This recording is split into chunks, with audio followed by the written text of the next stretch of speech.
Here begins the interview with the devil. I have uncovered the secret code by which I can pick up your thoughts. I have come to ask you some very plain questions. I demand that you give me direct and truthful answers. Are you ready for the interview, Mr. Devil? Yes, I am. But you must address me with more respect. During this interview, you will address me as Your Majesty. By what right do you demand such royal respect? You should know I control 98% of the people of your world. Do you not think that entitles me to rate as royalty? Have you proof of your claim? Yes, plenty of it. Of what does your proof consist? Of many things. If you want answers, you will address me as Your Majesty. Some things you will understand, some you will not. In order that you may get my viewpoint, I shall describe myself and correct the false notions people have of me and my place of abode. That is a fine idea, Your Majesty. Start by telling me where you live, then describe your physical appearance. My physical appearance? Why, my dear Mr. Earthbound, I have no physical body. I would be handicapped by such an encumbrance as those in which you earthbound creatures live. I consist of negative energy, and I live in the minds of people who fear me.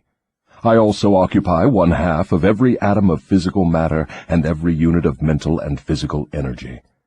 Perhaps you will better understand my nature if I tell you I am the negative portion of the atom. Oh, I see what you are preparing to claim. You are laying the foundation to say that if it were not for you, there would be no world, no stars, no electrons, no atoms, no human beings, nothing. Is that correct? True. Absolutely true. Well, if you only occupy 1/2 of energy and matter, who occupies the other half? The other half is occupied by my opposition. Opposition? What do you mean? The opposition is what you earthbound call God. So you have the universe divided up with God. Is that your claim? Not my claim, but the actual fact. Before this interview is finished, you will understand why my claim is true. You will also understand why it has to be true, or there could be no world such as yours, no earthbound creatures such as you. I am no beast with a forked tongue and a spiked tail. But you do control the minds of 98 out of every 100 people. You said so yourself. Who causes all the misery in this 98% devil-controlled world if you do not? I have not said that I do not cause all the misery of the world. On the other hand, I boast of it. It is my business to represent the negative side of everything, including the thoughts of you earthbound people. How else could I control people? My opposition controls positive thought. I control negative thought. How do you gain control of the minds of people? Oh, that is easy. I merely move in and occupy the unused space of the human brain. I sow the seeds of negative thought in the minds of people so I can occupy and control the space. You must have many tricks and devices by which you gain and hold control of the human mind. To be sure, I employ tricks and devices to control human thought. My devices are clever ones, too. Go ahead and describe your clever tricks, Your Majesty.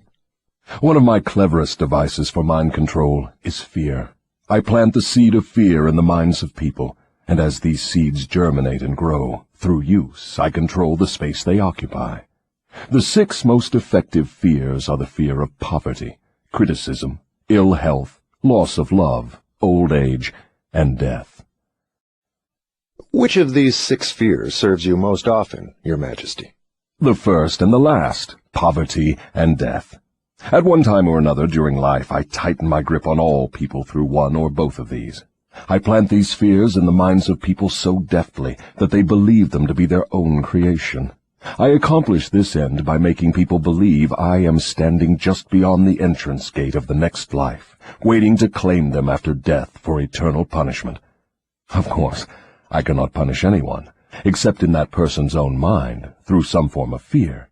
But fear of the thing which does not exist is just as useful to me as fear of that which does exist. All forms of fear extend the space I occupy in the human mind. Your Majesty, will you explain how you gained this control over human beings? The story is too long to be told in a few words. It began over 1,000,000 years ago when the first man began to think. Up to that time I had control over all mankind, but enemies of mine discovered the power of positive thought, placed it in the minds of men, and then began a battle on my part to remain in control.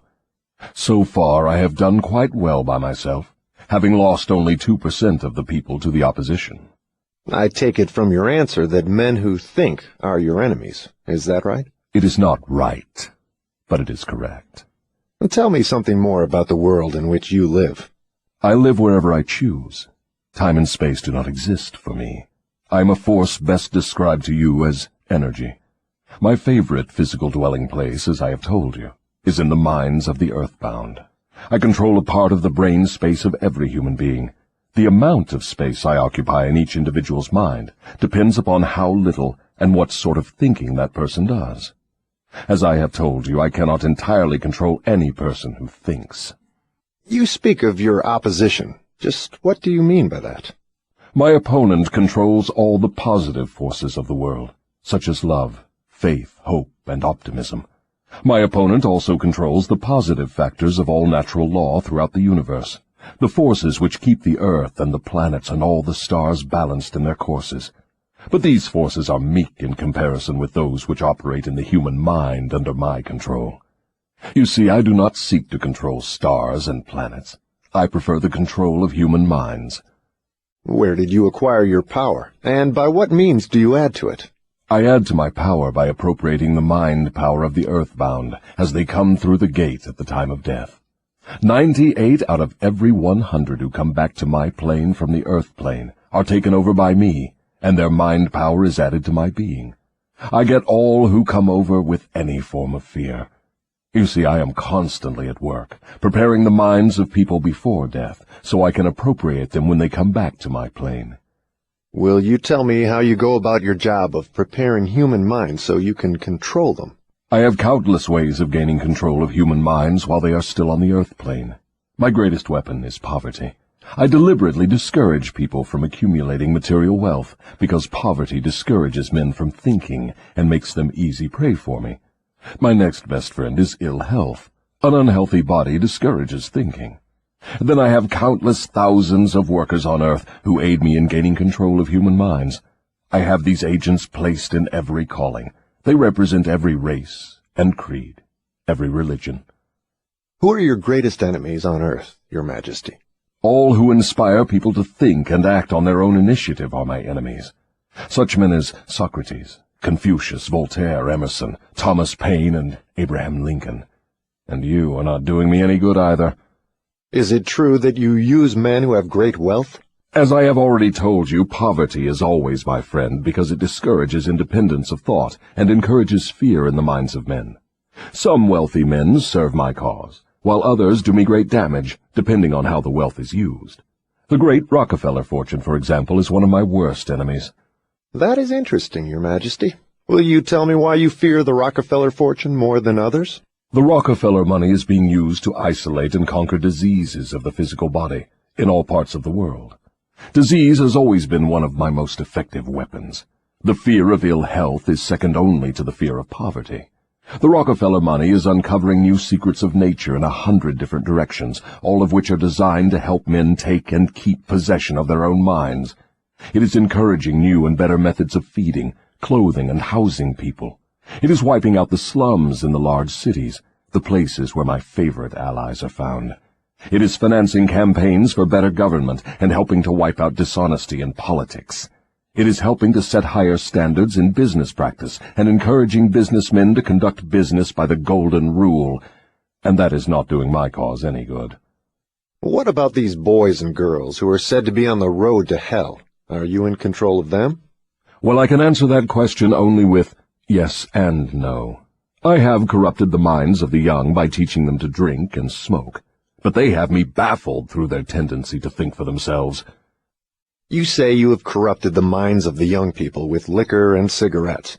I can understand how liquor might destroy the power of independent thought, but do not see what cigarettes have to do with helping your cause. You may not know it, but cigarettes break down the power of persistence. They destroy the power of endurance. They destroy the ability to concentrate. They deaden and undermine the imaginative faculty, and help in other ways to keep people from using their minds most effectively. Do you know I have millions of people, young and old of both sexes, who smoke 2 packages of cigarettes a day? That means I have millions of people who are gradually destroying their power of resistance. One day I shall add to their habit of cigarette smoking other thought-destroying habits, until I shall have gained control of their minds. Habits come in pairs, triplets, and quadruplets. Any habit which weakens one's willpower invites a flock of its relatives to move in and take possession of the mind. The cigarette habit not only lowers the power of resistance and discourages persistence, but it invites looseness in other human relationships.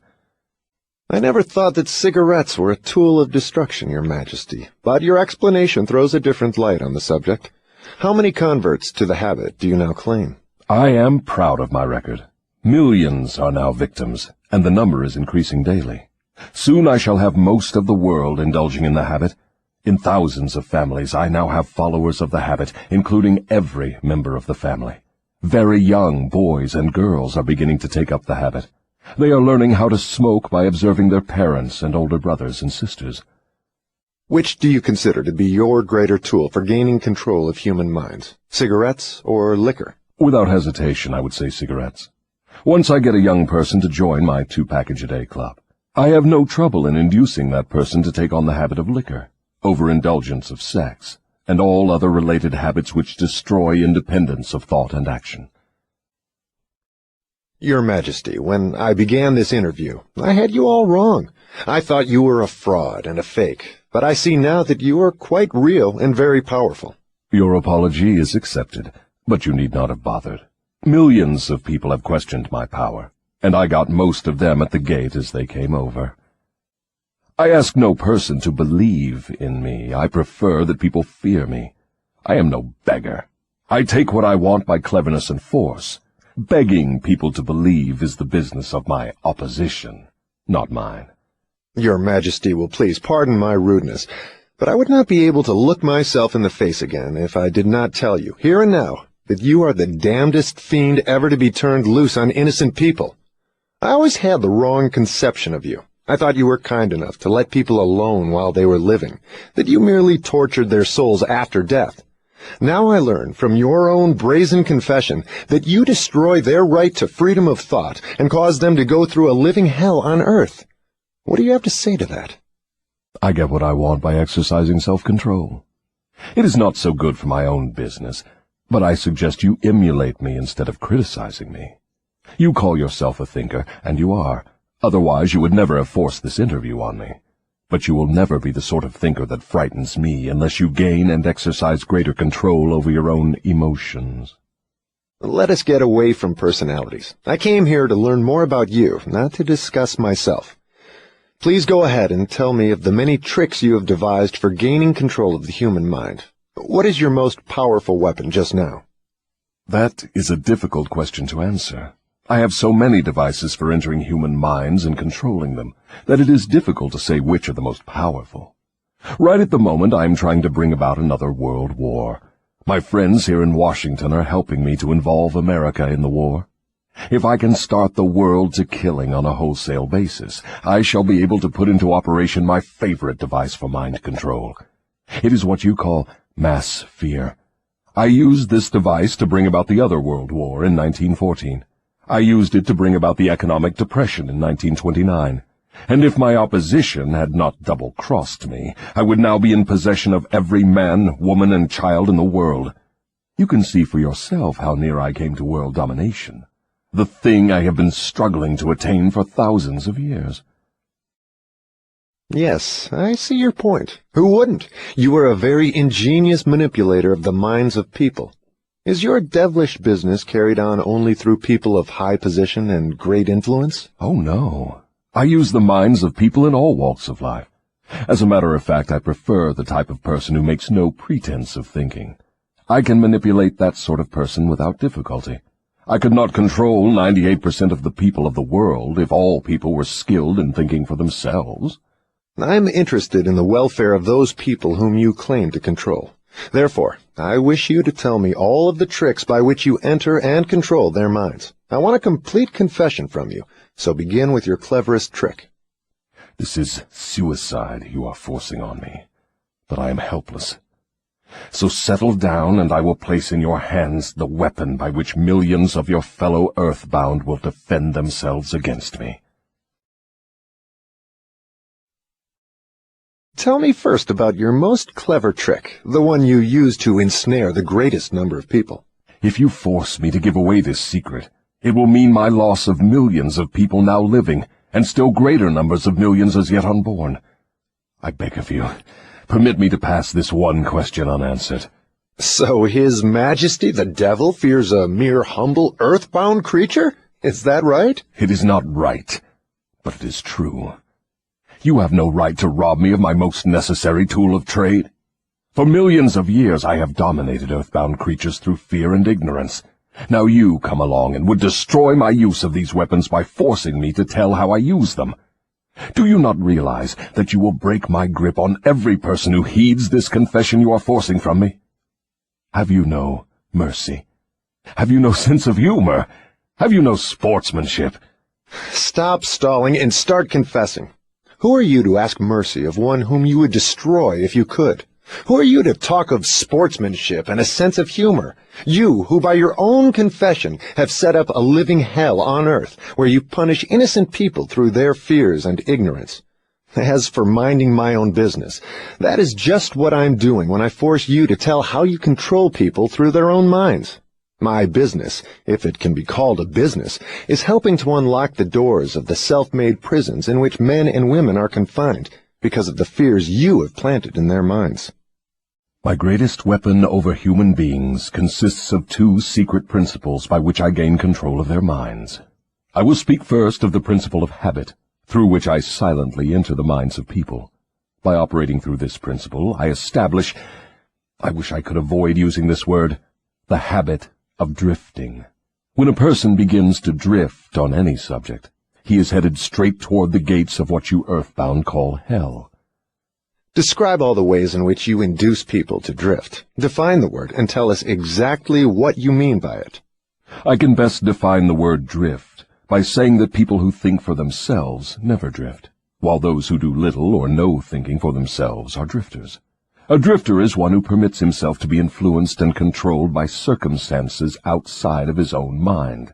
He would rather let me occupy his mind and do his thinking than go to the trouble of thinking for himself.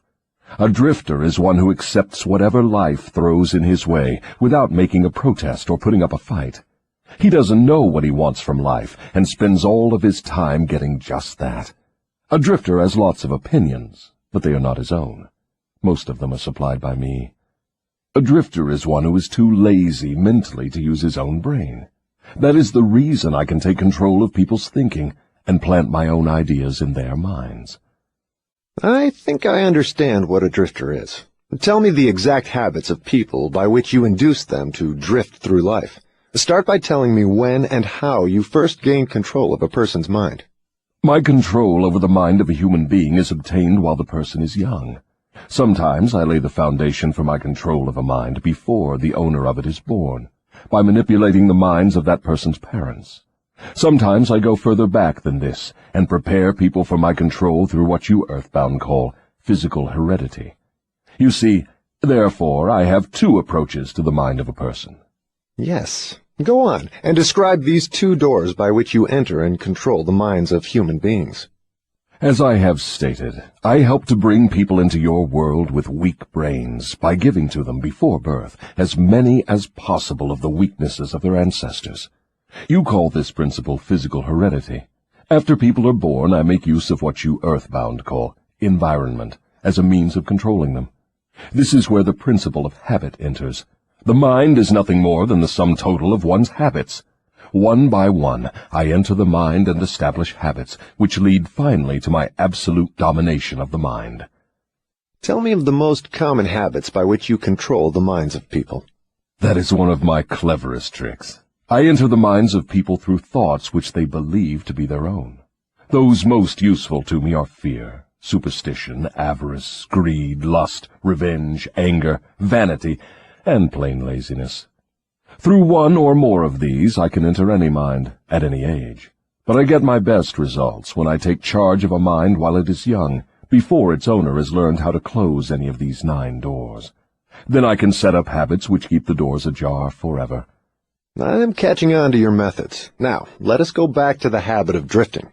Tell us all about that habit, since you say it is your cleverest trick in controlling the minds of people.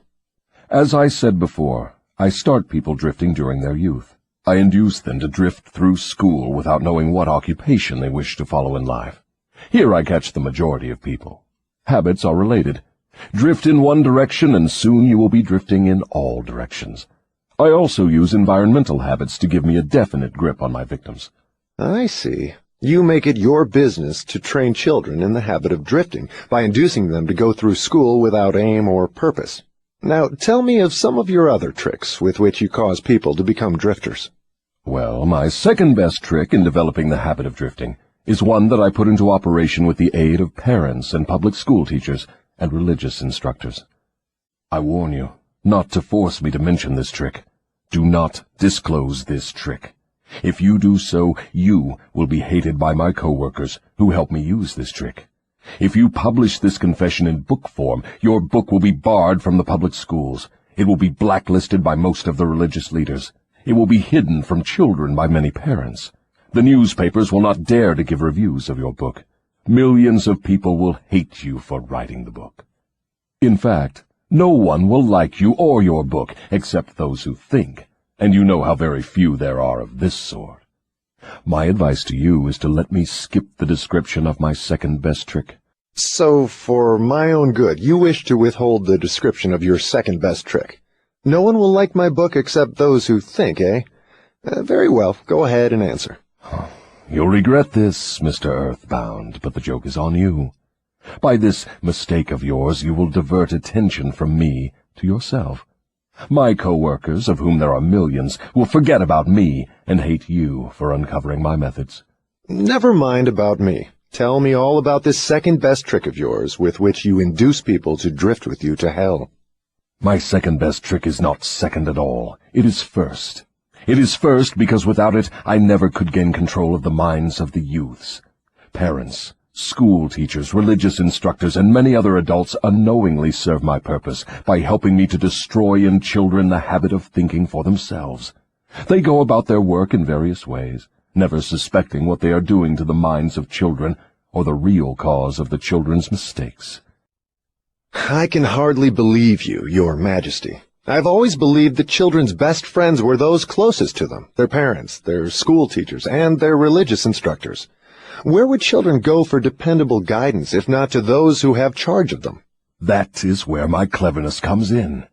There is the exact explanation of how I control 98% of the people of the world.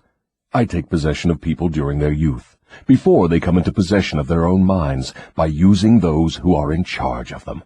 I especially need the help of those who give children their religious instruction, because it is here that I break down independent thought and start people on the habit of drifting, by confusing their minds with unprovable ideas concerning a world of which they know nothing. It is here also that I plant in the minds of children the greatest of all fears, the fear of hell. I understand that it is easy for you to frighten children with threats of hell, but how do you continue to make them fear you and your hell after they grow up and learn to think for themselves? Children grow up, but they do not always learn to think for themselves. Once I capture the mind of a child through fear, I weaken that child's ability to reason and to think for himself, and that weakness goes with the child all through life. Is that not taking unfair advantage of a human being by contaminating his mind before he comes into full possession of it? Everything is fair that I can use to further my ends. I have no foolish limitations of right and wrong. Might is right with me. I use every known human weakness to gain and keep control of the human mind. I understand your devilish nature. Now, let us get back to further discussion of your methods of inducing people to drift to hell here on earth. From your confession, I see that you take charge of children while their minds are young and pliable. Tell me more of how you use parents, teachers, and religious leaders to ensnare people into drifting. One of my favorite tricks is to coordinate the efforts of parents and religious instructors, so they work together in helping me to destroy the children's power to think for themselves. I use many religious instructors to undermine the courage and power of independent thought of children by teaching them to fear me. But I use parents to aid the religious leaders in this great work of mine. How do parents help religious leaders destroy their children's power to think for themselves? I never heard of such a monstrosity. I accomplish this through a very clever trick. I cause the parents to teach their children to believe as the parents do in connection with religion, politics, marriage, and other important subjects. In this way, as you can see, when I gain control of the mind of a person, I can easily perpetuate the control by causing that person to help me fasten it upon the minds of his offspring. In what other ways do you use parents to convert children into drifters? I cause children to become drifters by following the example of their parents, most of whom I have already taken over and bound eternally to my cause. In some parts of the world I gain mastery over children's minds and subdue their willpower in exactly the same way that men break and subdue animals of lower intelligence. It makes no difference to me how a child's will is subdued, as long as it fears something. I will enter its mind through that fear and limit the child's power to think independently. It seems that you go out of your way to keep people from thinking. Yes, accurate thought is death to me. I cannot exist in the minds of those who think accurately. I do not mind people thinking, as long as they think in terms of fear, discouragement, hopelessness, and destructiveness. When they begin to think in constructive terms of faith, courage, hope, and definiteness of purpose, they immediately become allies of my opposition, and are therefore lost to me. I'm beginning to understand how you gain control of the minds of children through the help of their parents and religious instructors, but I do not see how the school teachers help you in this damnable work. School teachers help me gain control of the minds of children, not so much by what they teach the children, as because of what they do not teach them. The entire public school system is so administered that it helps my cause by teaching children almost everything except how to use their own minds and think independently. I live in fear that someday some courageous person will reverse the present system of school teaching and deal my cause a death blow by allowing the students to become the instructors, using those who now serve as teachers only as guides to help the children establish ways and means of developing their own minds from within. When that time comes, the school teachers will no longer belong to my staff. I was under the impression that the purpose of all schooling was to help children to think. That may be the purpose of schooling, but the system in most of the schools of the world does not carry out the purpose. School children are taught not to develop and use their own minds, but to adopt and use the thoughts of others. This sort of schooling destroys the capacity for independent thought, except in a few rare cases where the children rely so definitely upon their own willpower that they refuse to allow others to do their thinking. Accurate thought is the business of my opposition, not mine. What relationship, if any, has your opposition with the homes, the churches, and the schools? Your reply to this question should be interesting. Here is where I make use of some more of my clever tricks. I cause it to appear that everything done by the parents, the school teachers, and the religious instructors is being done by my opposition. This diverts attention from me, while I manipulate the minds of the young. When religious instructors try to teach children the virtues of my opposition, they generally do so by frightening them with my name. That is all I ask of them. I kindle the flame of fear into proportions which destroy the child's power to think accurately.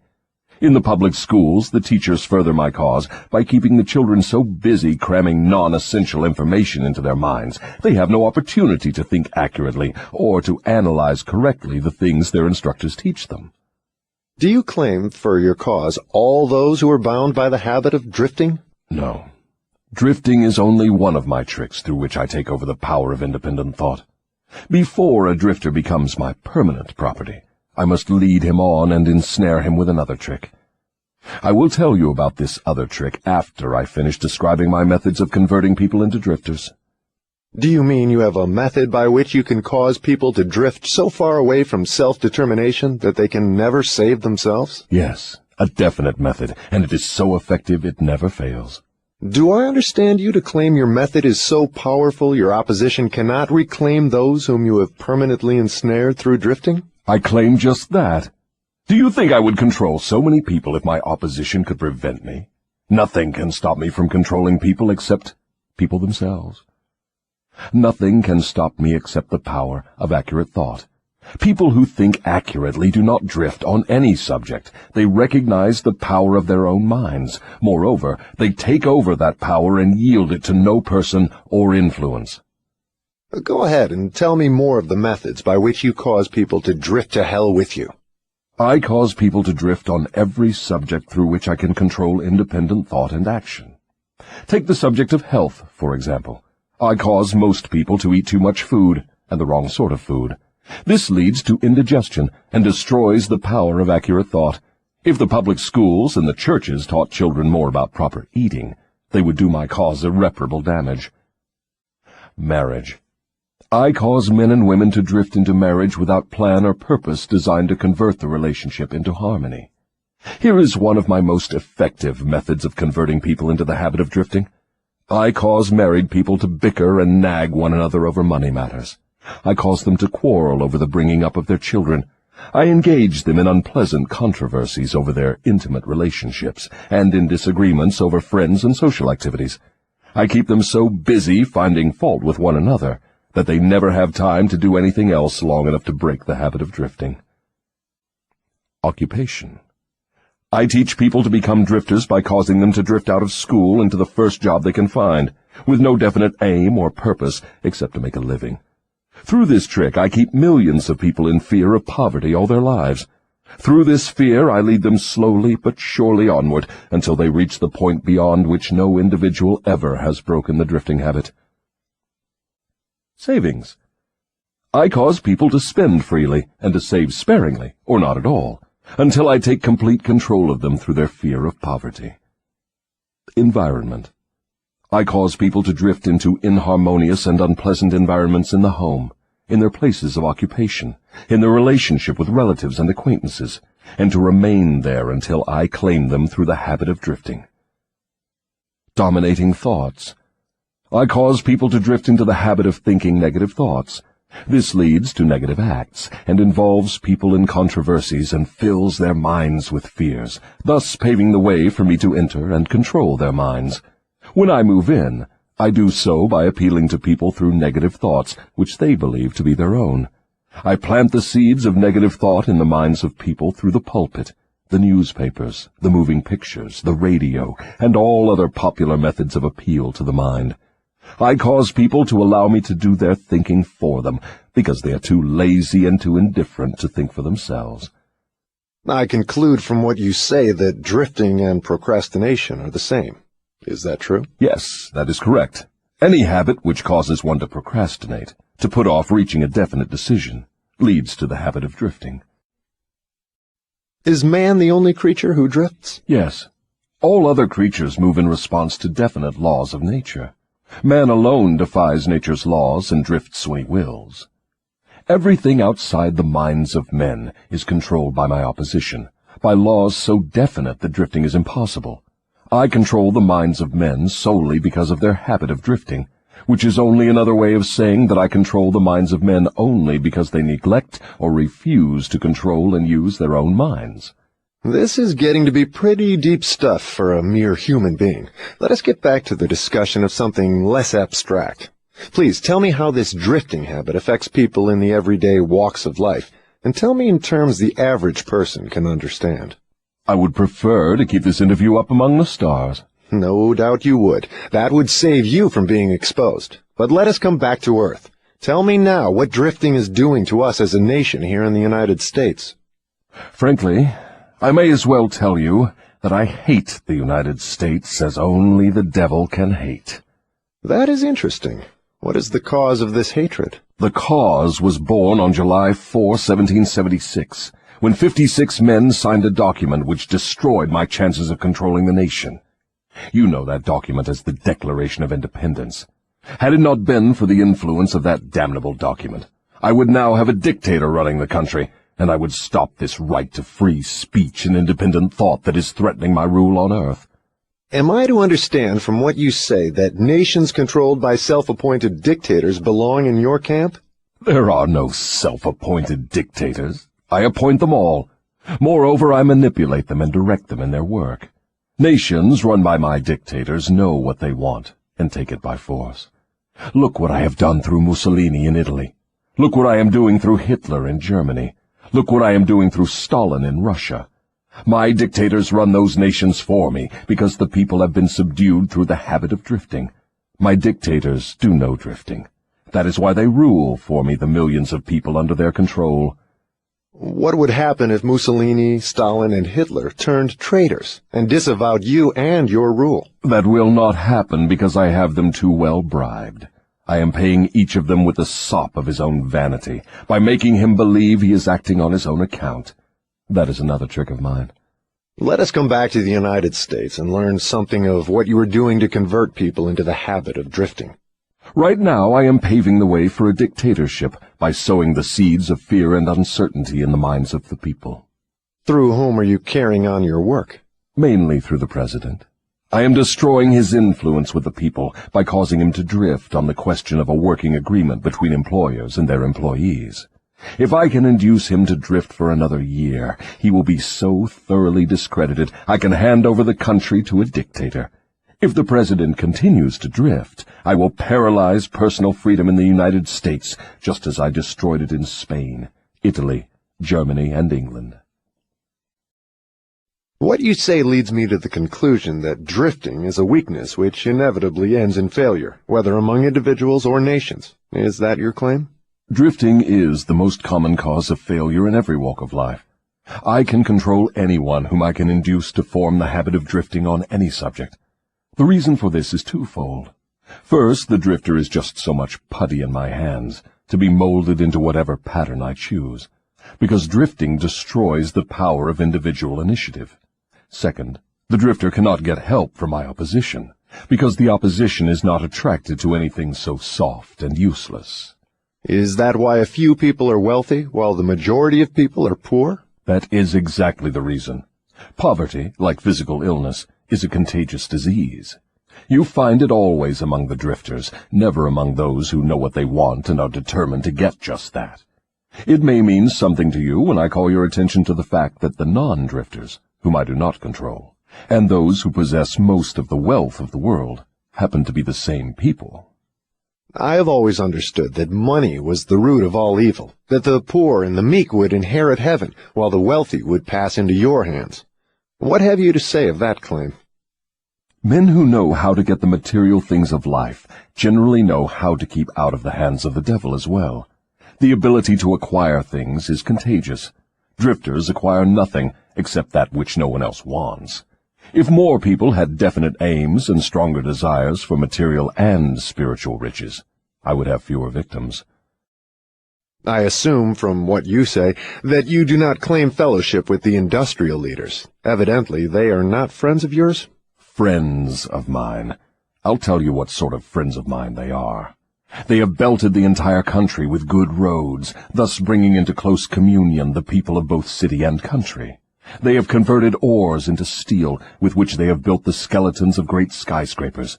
They have harnessed electrical power and converted it into 1,000 uses, all designed to give man time to think. They have provided through the automobile personal transportation to the humblest citizen, thus giving to everyone the freedom of travel. They have provided every home with instantaneous news of what is happening in all parts of the world through the aid of the radio. They have reared libraries in every city, town, and hamlet, and have filled them with books, giving to all who read a complete outline of the most useful knowledge mankind has gathered from his experiences. They have given the humblest citizen the right to express his own opinion on any subject, at any time, anywhere, without fear of molestation. And they have seen to it that every citizen may help make his own laws, levy his own taxes, and manage his own country through the ballot. These are but some of the things the industrial leaders have done to give every citizen the privilege of becoming a non-drifter.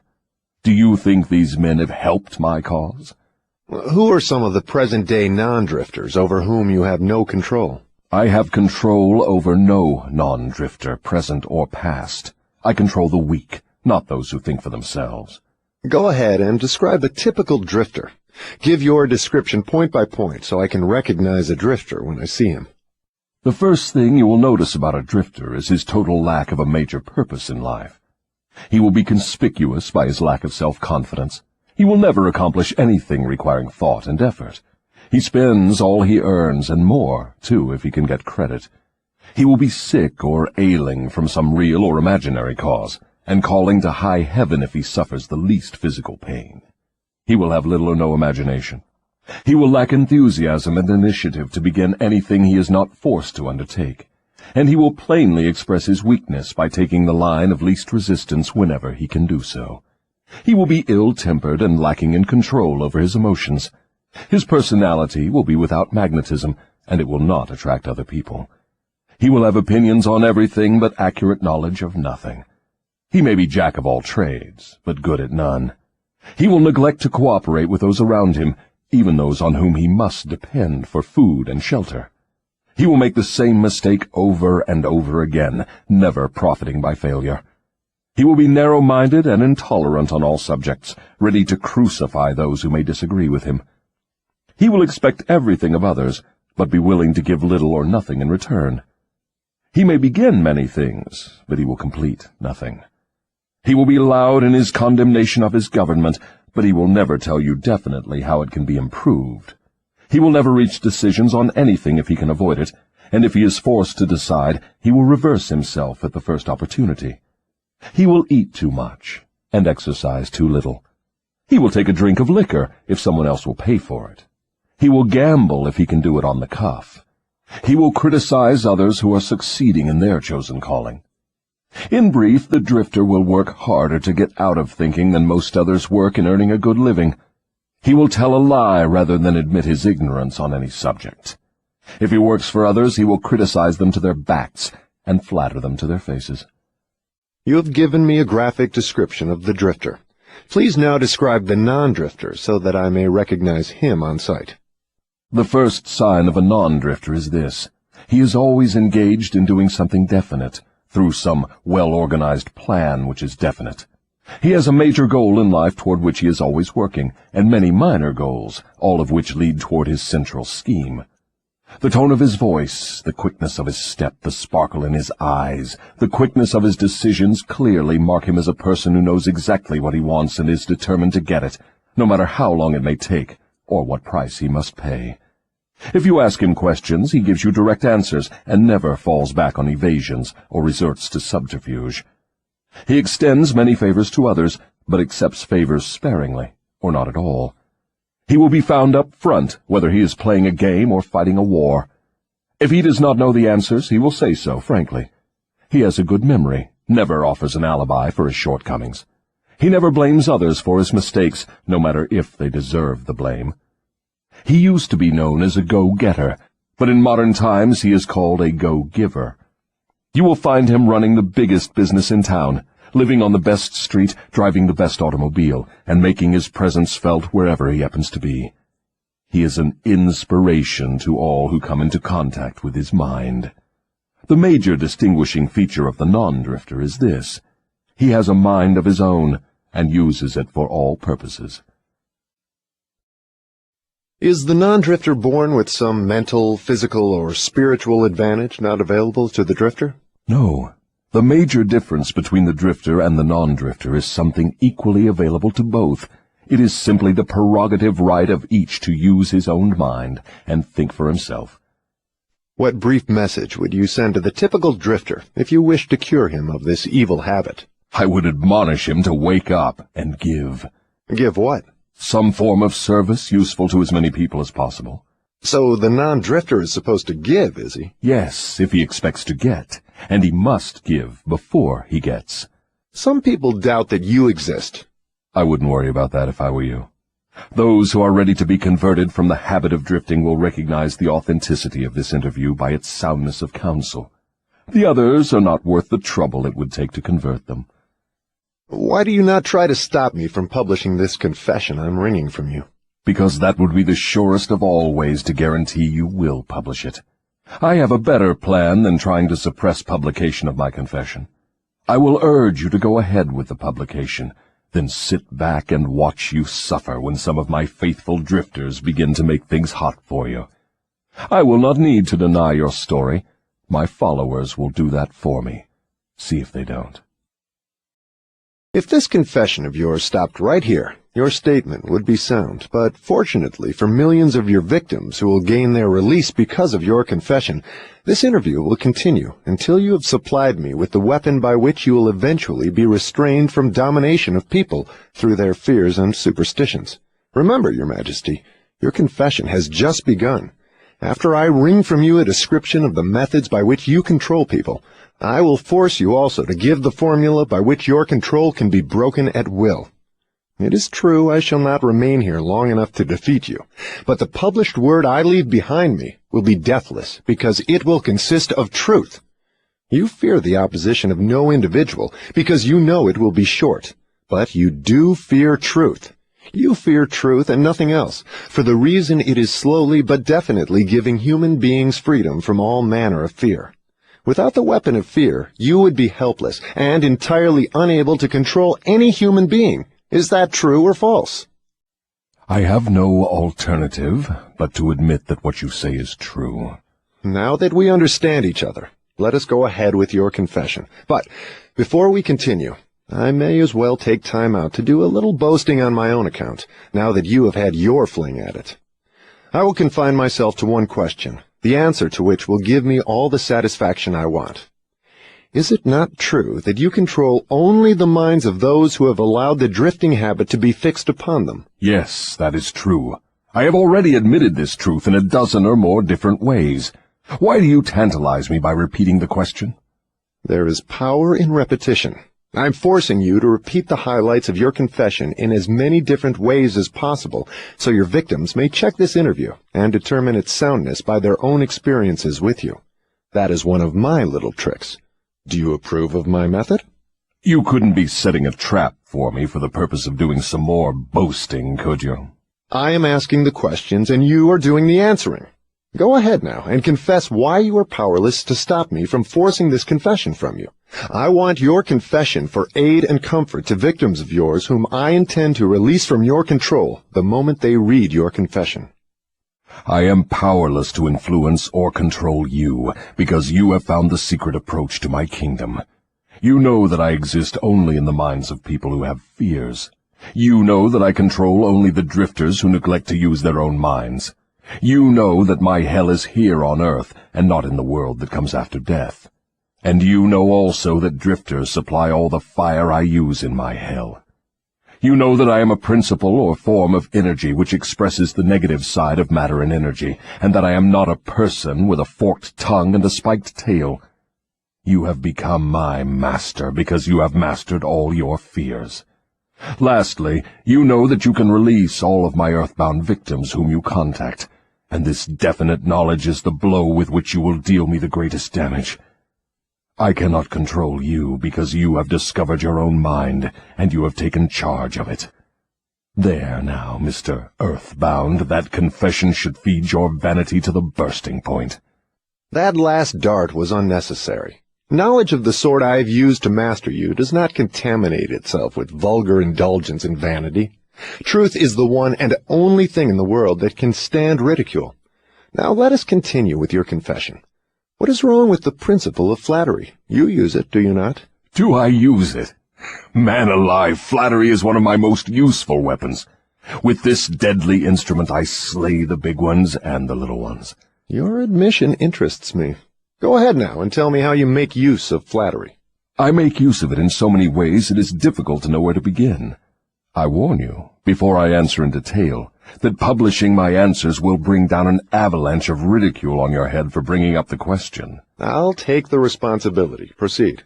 Well, I may as well here admit that you have stumbled onto the major secret of how I convert people to the habit of drifting. That is a startling admission. Go ahead with your confession, and stick strictly to this subject of flattery. No more side remarks and no more facetiousness for the present. Tell me all about your use of flattery in gaining control over people. Flattery is a bait of incomparable value to all who wish to gain control over others. It has powerful pulling qualities because it operates through two of the most common human weaknesses, vanity and egotism. There is a certain amount of vanity and egotism in everyone. In some people, these qualities are so pronounced, they literally serve as a rope by which one may be bound. The best of all ropes is flattery. Flattery is the chief bait through which men seduce women. Sometimes, in fact, frequently, women use the same bait to gain control of men, especially men who cannot be mastered through sex appeal. I teach its use to both men and women. Flattery is the chief bait with which my agents weave their way into the confidence of people from whom they procure information needed to carry on warfare. Wherever anyone stops to feed his vanity on flattery, I move in and begin to build another drifter. Non-drifters are not easily flattered. I inspire people to use flattery in every human relationship where its use is possible, because those who are influenced by it become easy victims of the drifting habit. Can you control anyone who is amenable to flattery? Very easily. As I have already told you, flattery is of major importance in alluring people into the habit of drifting. At what age are people most susceptible to flattery? Age has nothing to do with one's susceptibility to flattery. People respond to it in one way or another from the time they become conscious of their own existence until they die. Through what motive can women be most easily flattered? Their vanity. Tell a woman she is pretty or that she wears clothes well. What motive is most effective in harpooning men? Egotism, with a capital E. Tell a man he has a strong Herculean body or that he is a great business tycoon, and he will purr like a cat and smile like an opossum. After that, you know what happens. Are all men like that? Oh, no. 2 out of every 100 have their egotism so thoroughly under control that even an expert flatterer couldn't get under their skins with a double-edged butcher knife. How does a cunning woman apply her art of flattery in attracting men? Great heavens, man, do I have to draw a picture of her method for you? Have you no imagination? Oh, yes, I have imagination enough, Your Majesty. But I'm thinking of the poor dupes of the world who need to understand the exact technique with which they may be flattered into the habit of drifting. Go on and tell us how a woman can harpoon rich and presumably smart men. This is a devilish trick to play on women, but since you demand the information, I am helpless to withhold it. Women influence men through a technique consisting first of ability to inject soft, cooing baby tones into their voices, and second, by closing their eyes into a half-closed position which registers hypnotism in connection with the flattery of men. Is that all there is to the business of flattery? No, that is only the technique. Then comes the motive a woman uses as a lure. The type of woman you perhaps have in mind never sells a man herself or anything she can give him. Instead, she sells him his own egotism. Is that all that women use when they wish to flatter men? That is the most effective thing they use. It works when sex appeal fails. So I am to believe that big, strong, smart men can be wound up and manipulated through flattery just as if they were so much putty? Is that possible? Is it possible? It is happening every minute of the day. Moreover, unless they are non-drifters, the bigger they come, the harder they fall when the expert flatterer moves in on them. Tell me of some of your other tricks with which you cause people to drift in life. One of my most effective devices is failure. The majority of people begin to drift as soon as they meet with opposition, and not 1 out of 10,000 will keep on trying after failing 2 or 3 times. So it is your business to induce people to fail whenever you can. Is that correct? You have it right. Failure breaks down one's morale, destroys self-confidence, subdues enthusiasm, dulls imagination, and drives away definiteness of purpose. Without these qualities, no one can permanently succeed in any undertaking. The world has produced thousands of inventors with abilities superior to that of the late Thomas A. Edison, but these men have never been heard of, while the name of Edison will go marching on, because Edison converted failure into a stepping stone to achievement, while the others used it as an alibi for not producing results.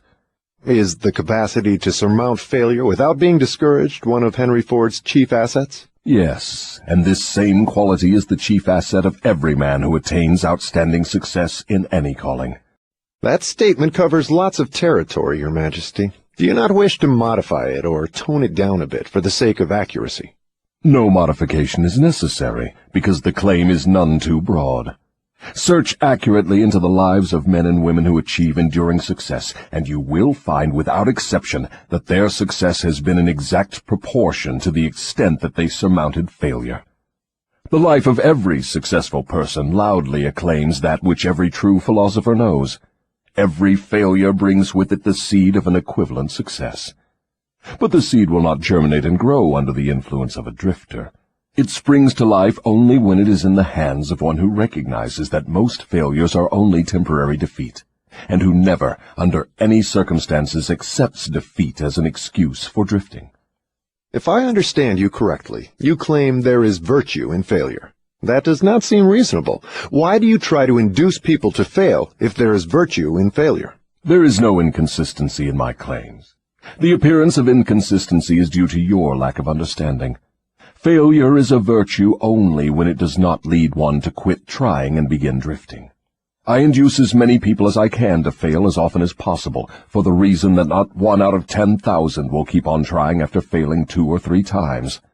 I am not concerned about the few who convert failures into stepping stones, because they belong to my opposition anyway. They are the non-drifters, and therefore they are beyond my reach. Your explanation clears up the matter. Now go ahead and tell me of some of your other tricks with which you allure people into drifting. One of my most effective tricks is known to you as propaganda. This is the instrument of greatest value to me in setting people to murdering one another under the guise of war. The cleverness of this trick consists mainly of the subtlety with which I use it. I mix propaganda with the news of the world. I have it taught in public and private schools. I see that it finds its way into the pulpit.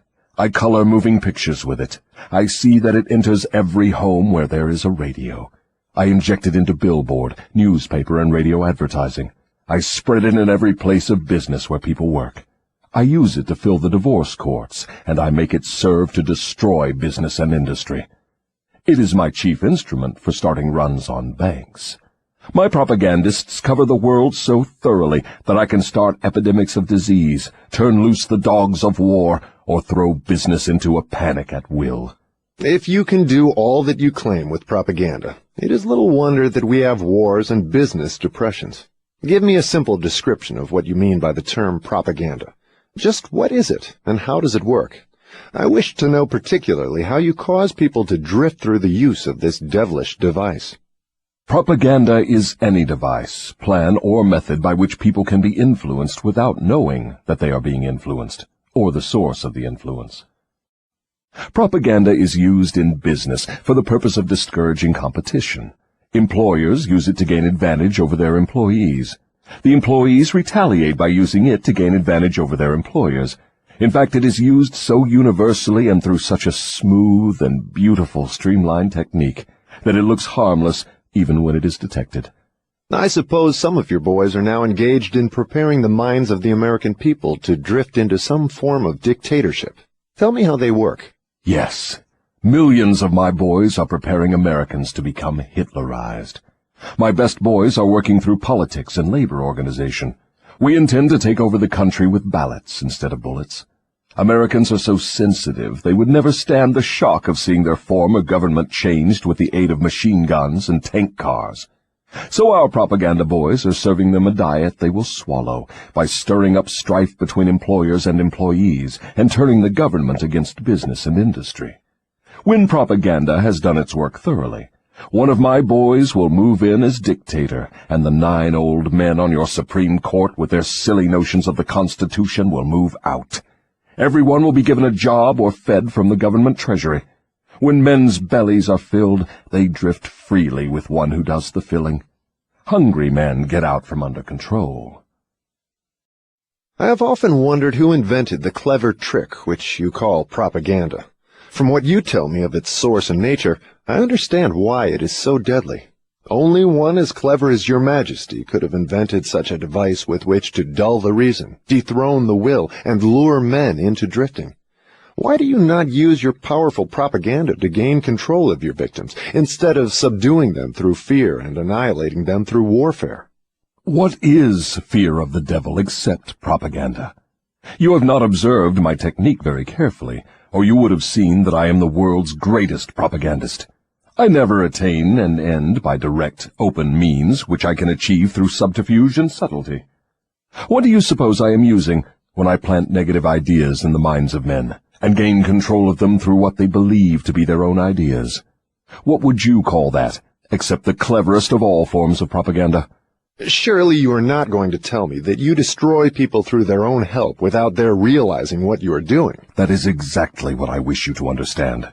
Moreover, I will show you exactly how the trick is performed. Now we are getting somewhere. Exactly how do you convert human beings into propagandists and lure them into self-imprisonment? Give me the story with all its lurid details.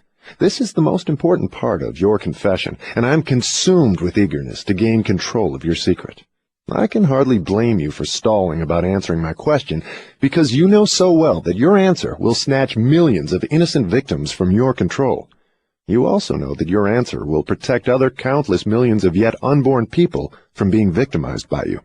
It is little wonder you are hedging about answering. Your deductions are correct. This part of my confession will do me more damage than all the remainder of it. Stating your headache in a better way, this part of your confession will save more millions of people from your control than all the remainder of it. All I can say is that you have me in a hell of a situation. Now you shall know how the millions of your victims feel. Let's have it. I make my first entry into an individual's mind by bribing him. What do you use as a bribe? I use many things, all of them pleasant things the individual covets. I use the same sort of bribes that individuals use when they bribe one another. That is, I use for bribes the things people most want. My best bribes are these: love, the thirst for sex expression, covetousness for money, the obsessive desire to gain something for nothing, gambling, vanity in women, egotism in men, desire to be the master of others, desire for intoxicants and narcotics, desire for self-expression through words and deeds, desire to imitate others, desire for the perpetuation of life after death, desire to be a hero or heroine, desire for physical food. That is an imposing list of bribes, Your Majesty. Do you use others? Yes, plenty of them, but these are my favorites. Through some combination of them I can enter the mind of any human being at will at any age from birth until death. You mean that these bribes are the keys with which you can silently unlock the door to any mind you choose? That is exactly what I mean, and I can do it too. What happens when you enter the mind of a person who is not yet in the habit of drifting, but belongs in the 98% class as a potential drifter? I go to work immediately to occupy as much of that person's mind as I can master. If the individual's greatest weakness is the desire for money, I begin to dangle coins before him, figuratively speaking. I intensify his desire and induce him to go after money. Then when he gets near it, I snatch it away from him. This is an old trick of mine. After the trick has been repeated a few times, the poor fellow gives in and quits. Then I take over a little more space in his mind and fill it with the fear of poverty. That is one of my best mind fillers. Yes, I admit your method is very clever, but what happens if the victim fools you and gets his hands on a lot of money? You don't fill his mind with the fear of poverty then, do you? No, I don't. I take over the space by filling it with something which serves my purpose just as well. If the victim converts his desire for money into large sums, I start overfeeding him with the things he can buy with it. For example, I cause him to stuff himself with rich foods. This slows down his thinking capacity, endangers his heart, and starts him on the road to drifting. Then I pester him with intestinal poisoning through the surplus food he eats. That also slows down his thinking and gives him a nasty disposition. What if the victim is not a glutton? What other follies can you induce him to pick up that lead to drifting? If the victim is a male, I can usually snare him through his sex appetite. Overindulgence in sex starts more men to drifting toward failure than all other causes combined. So food and sex are two of your surefire baits. Is that correct? Yes. With these two lures, I can take over a majority of my victims. And then there is the desire for money. I'm beginning to think that wealth is more dangerous than poverty, if your story is to be believed. That altogether depends on who has the wealth and how it was acquired. What has the manner in which money is acquired to do with its being a blessing or a curse? Everything. If you don't believe me, take a look at those who acquire a large amount of money quickly, without time to get wisdom along with it, and observe how they use it. Why do you suppose rich men's sons seldom equal the achievements of their fathers? I'll tell you why. It is because they have been deprived of the self-discipline which comes from being forced to work. Look into the records of moving picture stars or athletes who suddenly find themselves in possession of big money and hero worship and praise from the public. Observe how quickly I move in and take them over in many cases, mainly through sex, gambling, food, and liquor. With these, I catch and control the biggest and the best of people as soon as they get their hands on big money. What about those who acquire money slowly, by rendering some form of useful service? Are they easily snared too? Oh, I get them all right, but I generally have to change my bait. Some of them want one thing and others want something else. Where my purpose is best served, I see to it that they get what they want most, but I manage to wrap in the package something they don't want. The thing I give them is the definite thing that makes them drifters. Do you see how I work? And very clever work it is. You lure people on through their natural desires, but you slip your deadly poison into the object of those desires wherever you can. Now you are catching on. You see, I play both ends against the middle, so to speak. From all you say, I infer that you cannot induce a non-drifter to help you gain control of his mind by baiting him with your bribes. Is that correct? That is exactly correct. I can, and I do, interest non-drifters in my bribes, because I use for the purpose of bribery the things all people naturally desire. But the non-drifter resembles a fish that steals the bait from your hook, but refuses to take the hook. The non-drifter takes from life whatever he wants, but he takes it on his own terms. The drifter takes whatever he can get, but he takes what he gets on my terms. Stating the matter in another way, the non-drifter borrows money from a legitimate banker if he wants it, and pays a legitimate rate of interest. The drifter goes to the pawn shop, hawks his watch, and pays a suicidal rate of interest for his loan. So I draw from your claims the conclusion that your hand is mixed up somehow in all of people's troubles and miseries, even though your presence may not be visible. My unwilling workers are often my best workers. You see, my unwilling workers are those whom I cannot control with some combination of bribes, people whom I have to master by fear or through some form of misfortune. They do not wish to serve me, but they cannot avoid it, because they are eternally bound to me by the habit of drifting. Now I am beginning to better understand your technique. You bribe your victims through their natural desires and lead them astray while you induce them to become drifters if they respond to your lure. If they refuse to respond, you plant the seed of fear in their minds, or trap them through some form of misfortune, and hog-tie them while they are down. Is that your method? That is exactly the way I work. Clever, don't you think? Which do you prefer to serve as your propagandists, the young or the old? The young, of course. They can be influenced by most bribes more easily than people of mature judgment. Moreover, they have longer to remain in my service. Your Majesty has given me a clear description of drifting. Tell me what must be done to ensure against the habit of drifting. I want a complete formula that anyone can use. Protection against drifting lies within easy reach of every human being who has a normal body and a sound mind. The self-defense can be applied through these simple methods. 1. Do your own thinking on all occasions. The fact that human beings are given complete control over nothing save the power to think their own thoughts is laden with significance. 2. Decide definitely what you want from life, then create a plan for attaining it, and be willing to sacrifice everything else if necessary, rather than accept permanent defeat. 3. Analyze temporary defeat, no matter of what nature or cause, and extract from it the seed of an equivalent advantage. 4. Be willing to render useful service equivalent to the value of all material things you demand of life, and render the service first. 5. Recognize that your brain is a receiving set that can be attuned to receive communications from the universal storehouse of infinite intelligence, to help you transmute your desires into their physical equivalent. 6.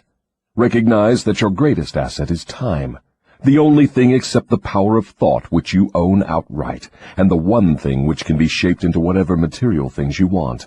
Budget your time so none of it is wasted. 7. Recognize the truth that fear generally is a filler with which the devil occupies the unused portion of your mind, that it is only a state of mind which you can control by filling the space it occupies with faith in your ability to make life provide you with whatever you demand of it. 8. When you pray, do not beg. Demand what you want, and insist upon getting exactly that, with no substitutes. 9. Recognize that life is a cruel taskmaster, and that either you master it, or it masters you. There is no halfway or compromising point. Never accept from life anything you do not want. If that which you do not want is temporarily forced upon you, you can refuse, in your own mind, to accept it, and it will make way for the thing you do want. 10. Lastly, remember that your dominating thoughts attract, through a definite law of nature, by the shortest and most convenient route, their physical counterpart. Be careful what thoughts you dwell upon.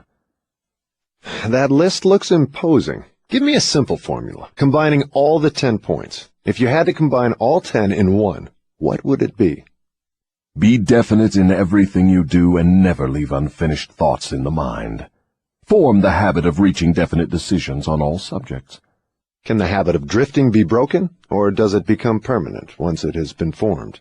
The habit can be broken if the victim has enough willpower, providing it is done in time. There is a point beyond which the habit can never be broken. Beyond that point, the victim is mine. He resembles a fly that has been caught in a spider's web. He may struggle, but he cannot get out.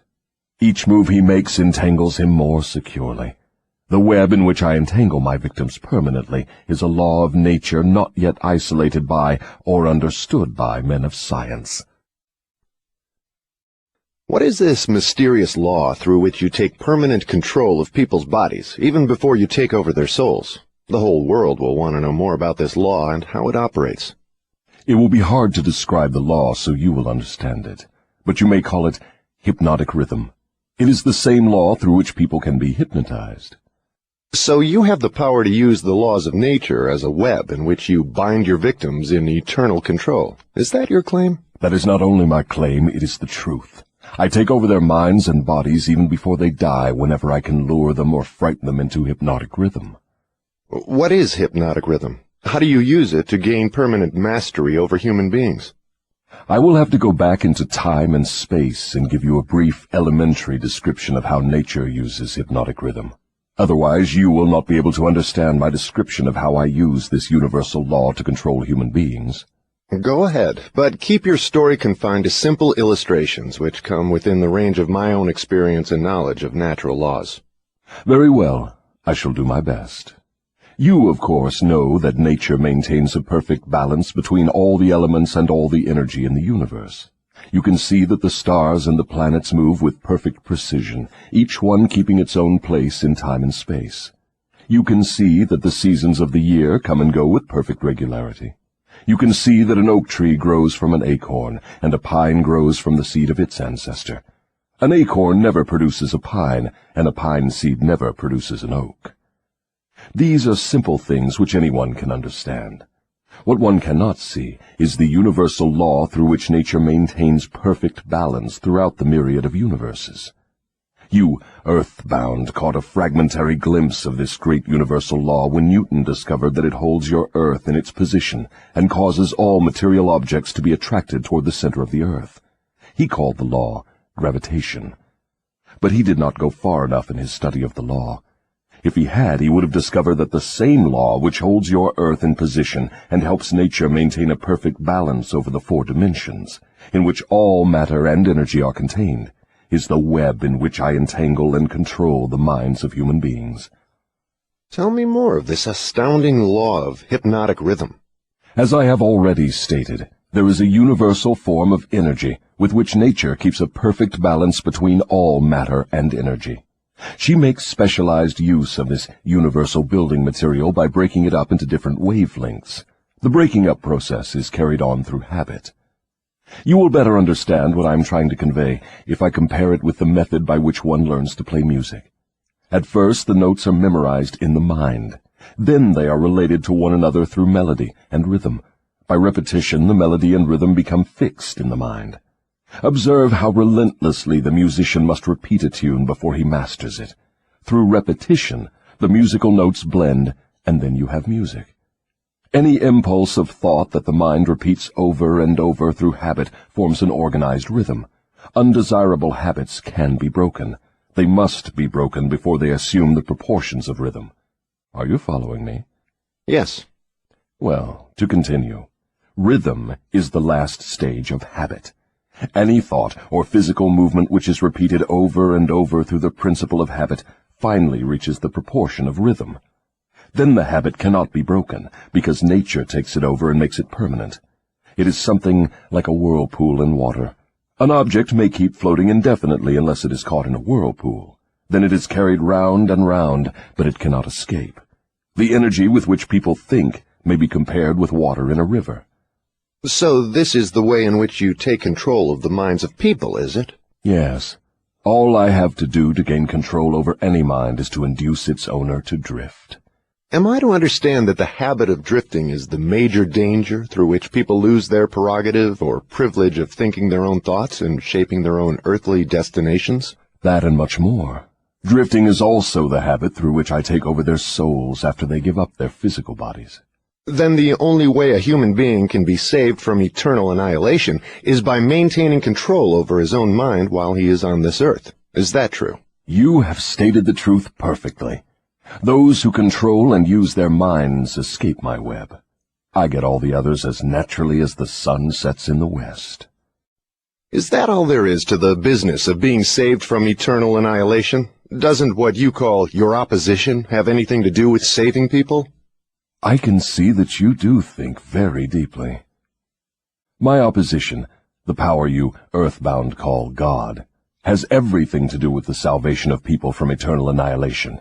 And for that reason it is my opposition who provides every human being with the privilege of using his own mind. If you use that power by maintaining control over your own mind, you become a part of it when you give up your physical body. If you neglect to use it, then I have the privilege of taking advantage of the neglect through the law of hypnotic rhythm.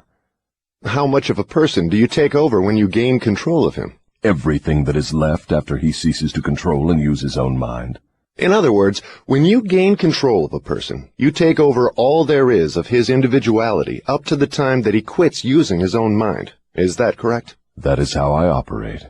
What do you do with people whom you control before death? Of what good are they to you while they live? I use them, or what is left of them after I take charge, as propagandists to help me prepare the minds of others to drift. You not only fool people into destroying their power to control their own minds, but you use them to help you trap others? Yes, I let no opportunity get away from me. Let us come back to the subject of hypnotic rhythm. Tell me more of how this law works. Show me how you use individuals to help you gain control over others. I want to know something of the most effective way you use hypnotic rhythm. Oh, that is easy. The thing I like best is to fill the minds of people with fear. Once I fill one's mind with fear, I have little trouble causing him to drift until I have entangled him in the web of hypnotic rhythm. What human fear best serves your purpose? The fear of death. Why is the fear of death your favorite weapon? Because no one knows, and by the very nature of the laws of the universe, no one can prove definitely what happens after death. This uncertainty frightens people out of their wits. People who give over their minds to fear, any sort of fear, neglect to use their minds and begin to drift. Eventually they drift into the whirlpool of hypnotic rhythm, from which they may never escape. Then you do not mind what religious leaders think or say of you when they speak of death? Not as long as they say something. If the churches should stop talking about me, my cause would receive a severe setback. Every attack made against me fixes the fear of me in the minds of all who are influenced by it. You see, opposition is the thing that keeps some people from drifting, providing they do not yield to it. Since you claim the churches help instead of hindering your cause, tell me what would give you cause to worry. My only worry is that someday a real thinker may appear on earth. What would happen if a thinker did appear? You ask me what would happen. I'll tell you what would happen. People would learn the greatest of all truths, that the time they spend in fearing something would, if reversed, give them all they want in the material world and save them from me after death. Isn't that worth thinking about?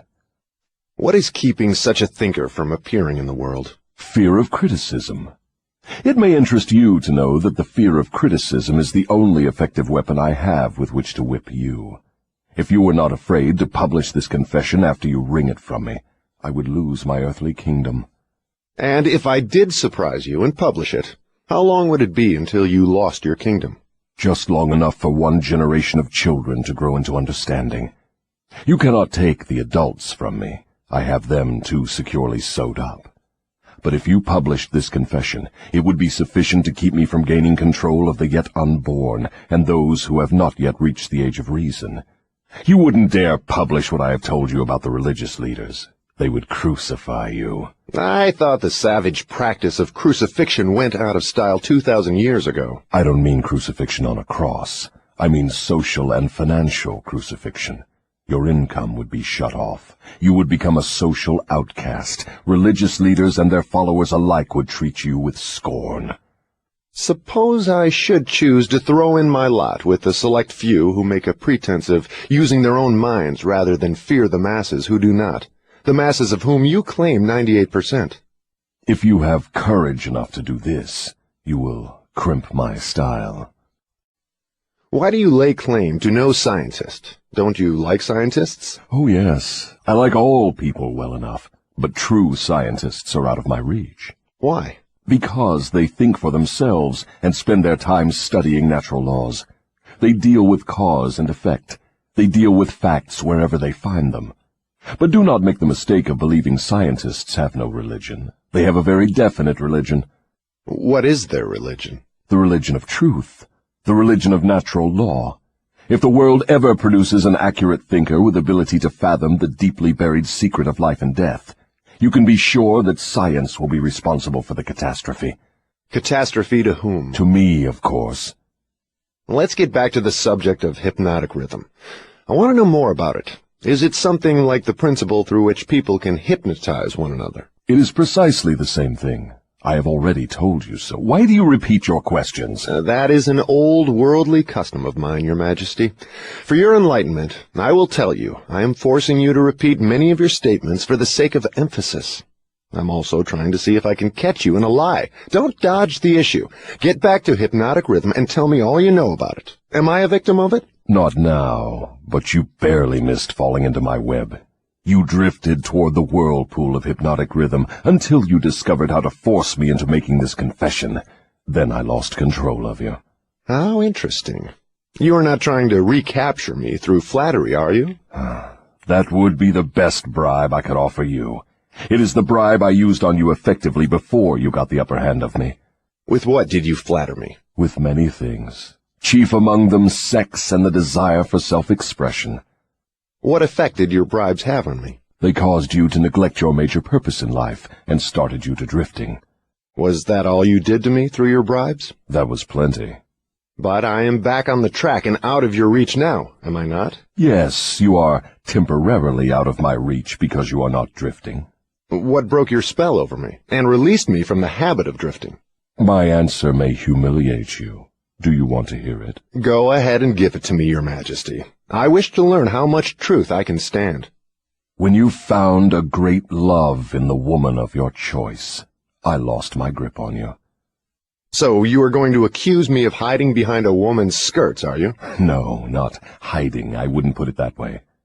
I would say you have learned how to give yourself a solid background with the embellishment of a woman's mind. The woman's skirt has nothing to do with it, then? No, but her brain does. When you and your wife began to combine your two brains through your habit of master-minding every day, you stumbled upon the secret power with which you forced me into this confession. Is that the truth, or are you trying to flatter me again? I could flatter you if I had you alone, but I cannot flatter you while you have the use of your wife's mind. I'm beginning to catch on to something important. I'm beginning to understand what was meant by the writer of that passage in the Bible, which says substantially, "When two or more meet together and ask for anything in my name, it shall be granted." It is true, then, that two minds are better than one. It is not only true, it is necessary before anyone can continuously contact the great storehouse of infinite intelligence, wherein is stored all that is, all that ever was, and all that can ever be. Is there such a storehouse? If there had not been, you would not, could not, now be humiliating me with this silly forced confession. Isn't it dangerous to give this sort of information to the world? Sure, it is dangerous to me. If I were you, I would not give it out. Let us get back now to the technique through which you fasten on your victims the habit of drifting. What is the very first step a drifter must take to break the habit? A burning desire to break it. You, of course, know that no one can be hypnotized by another person without his willingness to be hypnotized. Neither can nature place one under the spell of hypnotic rhythm without his willingness to be hypnotized. The willingness may assume the form of indifference toward life generally, lack of ambition, fear, lack of definiteness of purpose, and many other forms. Nature does not need one's consent in order to place him under the spell of hypnotic rhythm. It needs only to find him off guard, through any form of neglect to use his own mind. Remember this. Whatever you have, you use it or you lose it. All successful attempts to break the habit of drifting must be done before nature makes the habit permanent through hypnotic rhythm. As I understand you, hypnotic rhythm is a natural law through which nature fixes the vibration of all environments. Is that true? Yes. Nature uses hypnotic rhythm to make one's dominating thoughts and one's thought habits permanent. That is why poverty is a disease. Nature makes it so by fixing permanently the thought habits of all who accept poverty as an unavoidable circumstance. Through this same law of hypnotic rhythm, nature will also fix permanently positive thoughts of opulence and prosperity. Perhaps you will better understand the working principle of hypnotic rhythm if I tell you its nature is to fix permanently all habits, whether they are mental or physical. If your mind fears poverty, your mind will attract poverty. If your mind demands opulence and expects it, your mind will attract the physical and financial equivalents of opulence. This is in accordance with an immutable law of nature. Did the writer of that sentence in the Bible, "Whatsoever a man soweth, that shall he also reap," have in mind this law of nature? He could have nothing else in mind. The statement is true. You can see evidence of its truth in all human relationships. And that is why the man who forms the habit of drifting through life must accept whatever life hands him. Is that correct? That is absolutely correct. Life pays the drifter its own price on its own terms. The non-drifter makes life pay on his own terms. Doesn't the question of morals enter into what one gets from life? To be sure, but only for the reason that one's morals have an influence on one's thoughts. No one can collect what he wants from life merely by being good, if that is what you want to know. No, I guess not. I see what you mean. We are all where we are and what we are because of our own deeds. No, not exactly. You are where you are and what you are because of your thoughts and your deeds. Then there is no such reality as luck, is there? Emphatically no. Circumstances which people do not understand are classified under the heading of luck. Back of every reality is a cause. Often the cause is so far removed from the effect that the circumstance can be explained only by attributing it to the operation of luck. Nature knows no such law as luck. It is a man-made hypothesis with which he explains away things he does not understand. The terms luck and miracle are twin sisters. Neither of them has any real existence except in the imaginations of people. Both are used to explain that which people do not understand. Remember this. Everything having a real existence is capable of proof. Keep this one truth in mind, and you will become a sounder thinker. Which is more important, one's thoughts or one's deeds? All deeds follow thoughts. There can be no deeds without their having first been patterned in thought. Moreover, all thoughts have a tendency to clothe themselves in their physical counterpart. One's dominating thoughts, that is, the thoughts one mixes with the emotions, desire, hope, faith, fear, hate, greed, enthusiasm, not only have a tendency to clothe themselves in their physical equivalent, but they are bound to do so.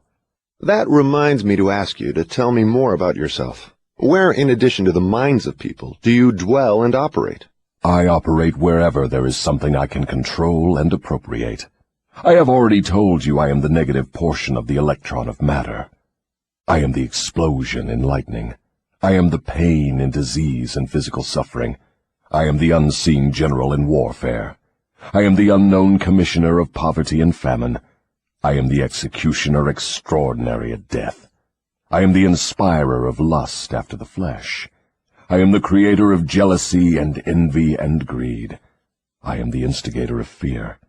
I am the genius who converts the achievements of men of science into instruments of death. I am the destroyer of harmony in all manner of human relationships. I am the antithesis of justice. I am the driving force in all immorality. I am the stalemate of all good. I am anxiety, suspense, superstition, and insanity. I am the destroyer of hope and faith. I am the inspirer of destructive gossip and scandal. I am the discourager of free and independent thought. In brief, I am the creator of all forms of human misery, the instigator of discouragement and disappointment. And you do not call that cold and cruel? I call that definite and dependable. The world depression broke up the habits of men everywhere and redistributed the sources of opportunity in all walks of life on an unprecedented scale. The drifter's pet alibi, with which he tries to explain away his undesirable position, is his cry that the world has run dry of opportunities. Non-drifters do not wait for opportunity to be placed in their way. They create opportunity to fit their desires and demands of life. Are non-drifters smart enough to avoid the influence of hypnotic rhythm? No one is smart enough to dodge the influence of hypnotic rhythm.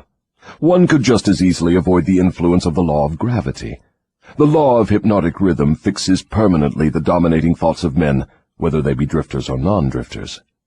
There is no reason why a non-drifter would want to avoid the influence of hypnotic rhythm, because that law is favorable to him. It helps him convert his dominating aims, plans, and purposes into their physical replicas. It fixes his habits of thought and makes them permanent. Only the drifter would wish to dodge the influence of hypnotic rhythm. For the better portion of my adult life, I've been a drifter. How did I manage to escape being swept into the whirlpool of hypnotic rhythm? You haven't escaped. The major portion of your dominating thoughts and desires since you reached adulthood has been a well-defined, definite desire to understand all the potentialities of the mind. You may have drifted on thoughts of lesser importance, but you did not drift in connection with this desire. Because you did not drift, you are now recording a document which gives you exactly what your dominating thoughts demanded of life. Why doesn't your opposition use hypnotic rhythm to make permanent one's higher thoughts and nobler deeds? Why does your opposition permit you to use this stupendous force as a means of entangling people in a web of evil, spun by their own thoughts and deeds? Why does your opposition not outwit you by binding people with thoughts which build and lift them above your influence? The law of hypnotic rhythm is available to all who will use it. I make use of it more effectively than does my opposition, because I offer people more attractive bribes to think my sort of thoughts and indulge in my sort of deeds. In other words, you control people by making negative thinking and destructive deeds pleasing to them. Is that correct? That is the idea exactly. I've often wondered why your opposition, what we earthbound call God, does not annihilate you. Can you tell me why? Because the power is as much mine as his. It is as available to me as to him. That is what I have been trying to get over to you. The highest power in the universe can be used for constructive purposes, through what you call God, or it can be used for negative purposes, through what you call the devil. And something more important still, it can be used by any human being just as effectively as by God or the devil. You make a far-reaching claim. Can you prove your claim? Yes, but it would be better if you proved it for yourself. The devil's word is not worth much among your earthbound sinners. Neither is God's word. You fear the devil and refuse to trust your God. Therefore, you have but one source available through which you may appropriate the benefits of universal power, and that is by trusting and using your own power of thought. This is the direct road to the universal storehouse of infinite intelligence. There is no other road available to any human being. Why have we earthbound not found the road to infinite intelligence sooner? Because I have intercepted you and led you off the path by planting in your minds thoughts which destroy your power to use your minds constructively.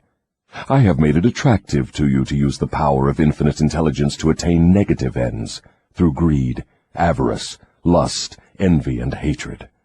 Remember, your mind attracts that which your mind dwells upon.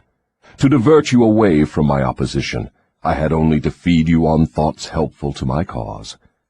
If I understand what you're saying, you're admitting that no human being need fear the devil or worry about how to flatter God. That is it precisely. This admission may put a crimp in my style, but I have the satisfaction of knowing it may also slow down my opposition by sending people direct to the source of all power. In other words, if you cannot control people through negative bribes or fear, then you wish to kick over the entire apple cart and show people how to go around God. Are you by any chance in politics, too? Your technique seems frightfully familiar. Am I in politics?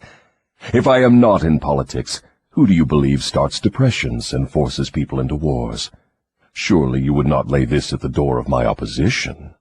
As I have already told you, I have allies in all walks of life to help me in connection with all human relationships. Why don't you take over the churches and use them outright in your cause? Do you think I am a fool? Who would keep alive the fear of the devil if I subdued the churches? Who would serve as a decoy to attract the attention of people while I manipulate their minds if I did not have some agency through which to sow the seeds of fear and doubt? The cleverest thing I do is to use the allies of my opposition to keep the fear of hell burning in the minds of people. As long as people fear something, no matter what, I will keep a grip on them.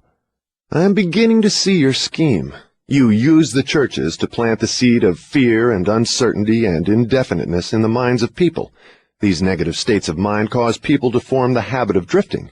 This habit crystallizes into permanency through the law of hypnotic rhythm. Then the victim is helpless to help himself. Is that right? Hypnotic rhythm, then, is something to be watched and respected. A better way of stating the truth is that hypnotic rhythm is something to be studied, understood, and voluntarily applied to attain definite desired ends. If the force of hypnotic rhythm is not voluntarily applied to attain definite ends, may it be a great danger? Yes, and for the reason that it operates automatically. If it is not consciously applied to attain a desired end, it can, and it will, operate to attain undesired ends. Take the simple illustration of climate, for example. Anyone can see and understand that nature forces every living thing and every element of matter to adjust itself to her climates. In the tropics, she creates trees which bear fruit and reproduce themselves. She forces the trees to adjust themselves to her scorching sun. She forces them to put out leaves suitable for protection against the rays of the sun. These same trees could not survive if removed to the Arctic regions, where nature has established an entirely different climate. In the colder climate, she creates trees which are adjusted to survive and to reproduce themselves, but they could not survive if transplanted in the tropical regions. In the same manner, nature clothes her animals, giving to those in each different climate a covering suited to their comfort and survival in that climate. In a similar manner, nature forces upon the minds of men the influences of their environment, which are stronger than the individual's own thoughts. Children are forced to take on the nature of all influences of those around them, unless their own thoughts are stronger than the influences. Nature sets up a definite rhythm for every environment, and everything within the range of that rhythm is forced to conform to it. Man alone has the power to establish his own rhythm of thought, providing he exercises this privilege before hypnotic rhythm has forced upon him the influences of his environment. Every home, every place of business, every town and village, and every street and community center has its own definite, discernible rhythm. If you wish to know what a difference there is in the rhythms of streets, take a walk up Fifth Avenue in New York, and then down a street in the slums. All forms of rhythm become permanent with time. Does each individual have his own rhythm of thought? Yes, that is precisely the major difference between individuals. The person who thinks in terms of power, success, opulence, sets up a rhythm which attracts these desirable possessions. The person who thinks in terms of misery, failure, defeat, discouragement, and poverty attracts these undesirable influences. This explains why both success and failure are the result of habit. Habit establishes one's rhythm of thought, and that rhythm attracts the object of one's dominating thoughts. Hypnotic rhythm is something resembling a magnet which attracts things for which it has a magnetic affinity. Is that correct? Yes, that is correct. That is why the poverty-stricken herd themselves into the same communities. It explains that old saying, misery loves company. It also explains why people who begin to succeed in any undertaking find that success multiplies with less effort as time goes on. All successful people use hypnotic rhythm, either consciously or unconsciously, by expecting and demanding success. The demand becomes a habit, hypnotic rhythm takes over the habit, and the law of harmonious attraction translates it into its physical equivalent. In other words, if I know what I want from life, demand it, and back my demand by a willingness to pay life's price for what I want, and refuse to accept any substitutes, the law of hypnotic rhythm takes over my desire and helps, by natural and logical means, to transmute it into its physical counterpart. Is that true? That describes the way the law works. Science has established irrefutable evidence that people are what they are because of heredity and environment. They bring over with them at birth a combination of all the physical qualities of all their numberless ancestors. After they arrive here, they reach the age of self-consciousness, and from there on, they shape their own personalities and more or less fix their own earthly destinations as the result of the environmental influences to which they are subjected, especially the influences which control them during early childhood. These two facts have been so well established, there's no room for any intelligent person to question them. How can hypnotic rhythm change the nature of a physical body, which is a combination of thousands of ancestors who have lived and died before one is born? How can hypnotic rhythm change the influence of one's environment? People who are born in poverty and ignorance have a strong tendency to remain poverty-stricken and ignorant all through life. What, if anything, can hypnotic rhythm do about this? Hypnotic rhythm cannot change the nature of the physical body one inherits at birth. But it can, and it does, modify change, control, and make permanent one's environmental influences. If I understand what you mean, a human being is forced by nature to take on and become a part of the environment he chooses, or the environment that may be forced upon him? That is correct. But there are ways and means by which an individual may resist the influences of an environment he does not wish to accept, and also a method of procedure by which one may reverse the application of hypnotic rhythm from negative to positive ends. Do you mean that there is a definite method by which hypnotic rhythm can be made to serve instead of destroy one? I mean just that. Tell me how this astounding end may be attained. For my description to be of any practical value, it will be necessarily lengthy, because it will have to cover 7 principles of psychology, which must be understood and applied by all who use hypnotic rhythm to aid them in forcing life to yield that which they want. Then break your description into 7 parts, each giving a detailed analysis of one of the 7 principles with simple instructions for its practical application. Your Majesty will now proceed to unfold the secrets of the 7 principles through which human beings may force life to provide them with spiritual, mental, and physical freedom. Do not be sparing in your description of these principles. I want a complete illustration of how the principles may be used by anyone who chooses to use them. Tell us all you know about the principle of definiteness of purpose. If you go through with this mad idea of publishing my confession, you will open the gates of hell and turn loose all the precious souls I have collected back down through the ages. You will deprive me of souls yet unborn. You will release from my bondage millions now living. Stop, I beg of you. Open up. Let's hear what you have to say about the principle of definiteness of purpose. You are pouring water on the fires of hell, but the responsibility is yours, not mine. I may as well tell you that any human being who can be definite in his aims and plans can make life hand over whatever is wanted. That is a broad claim, Your Majesty. Do you wish to tone it down a bit? Tone it down? No, I wish to tone it up. When you hear what I now have to say, you will understand why the principle of definiteness is so important. My opposition uses a clever little trick to cheat me of my control over people. The opposition knows that definiteness of purpose closes the door of one's mind so tightly against me that I cannot break through unless I can induce one to form the habit of drifting. Why doesn't your opposition give your secret to all people by telling them to avoid you through definiteness of purpose? You have already admitted that 2 out of every 100 people belong to your opposition. Because I am more clever than my opposition. I draw people away from definiteness with my promises.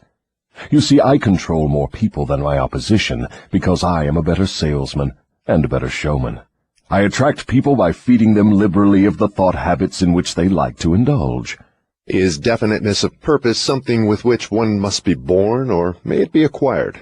Everyone, as I have told you before, is born with the privilege of being definite, but 98 out of every 100 people lose this privilege by sleeping on it.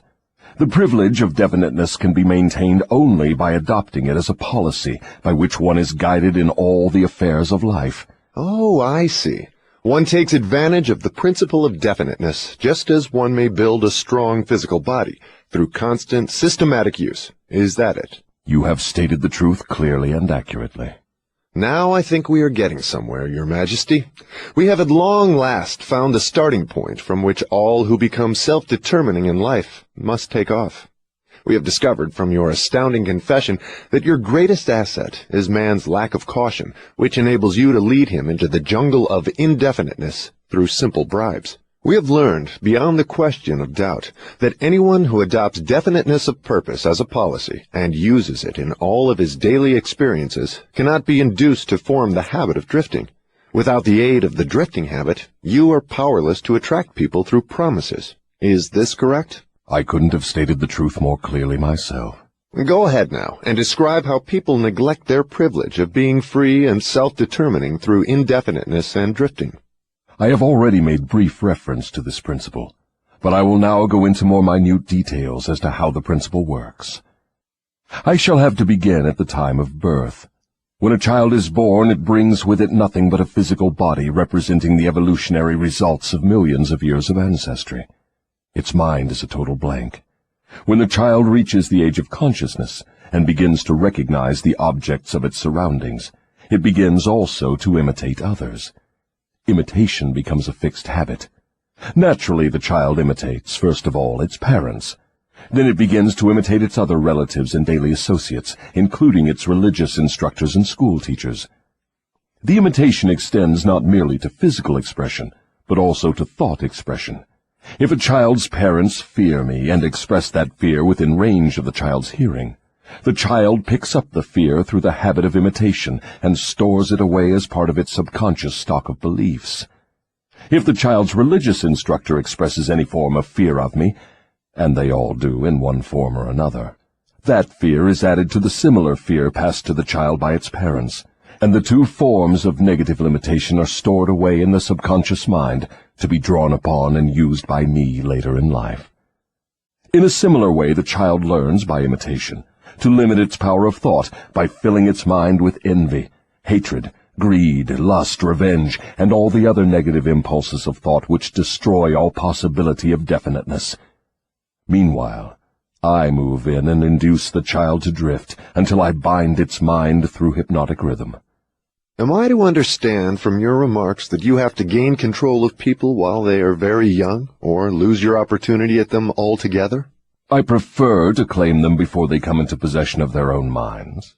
Once any person learns the power of his own thoughts, he becomes positive and difficult to subdue. As a matter of fact, I cannot control any human being who discovers and uses the principle of definiteness.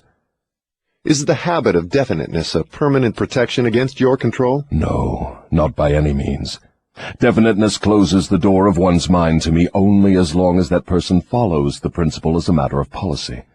Once any person hesitates, procrastinates, or becomes indefinite about anything, he is just one step removed from my control.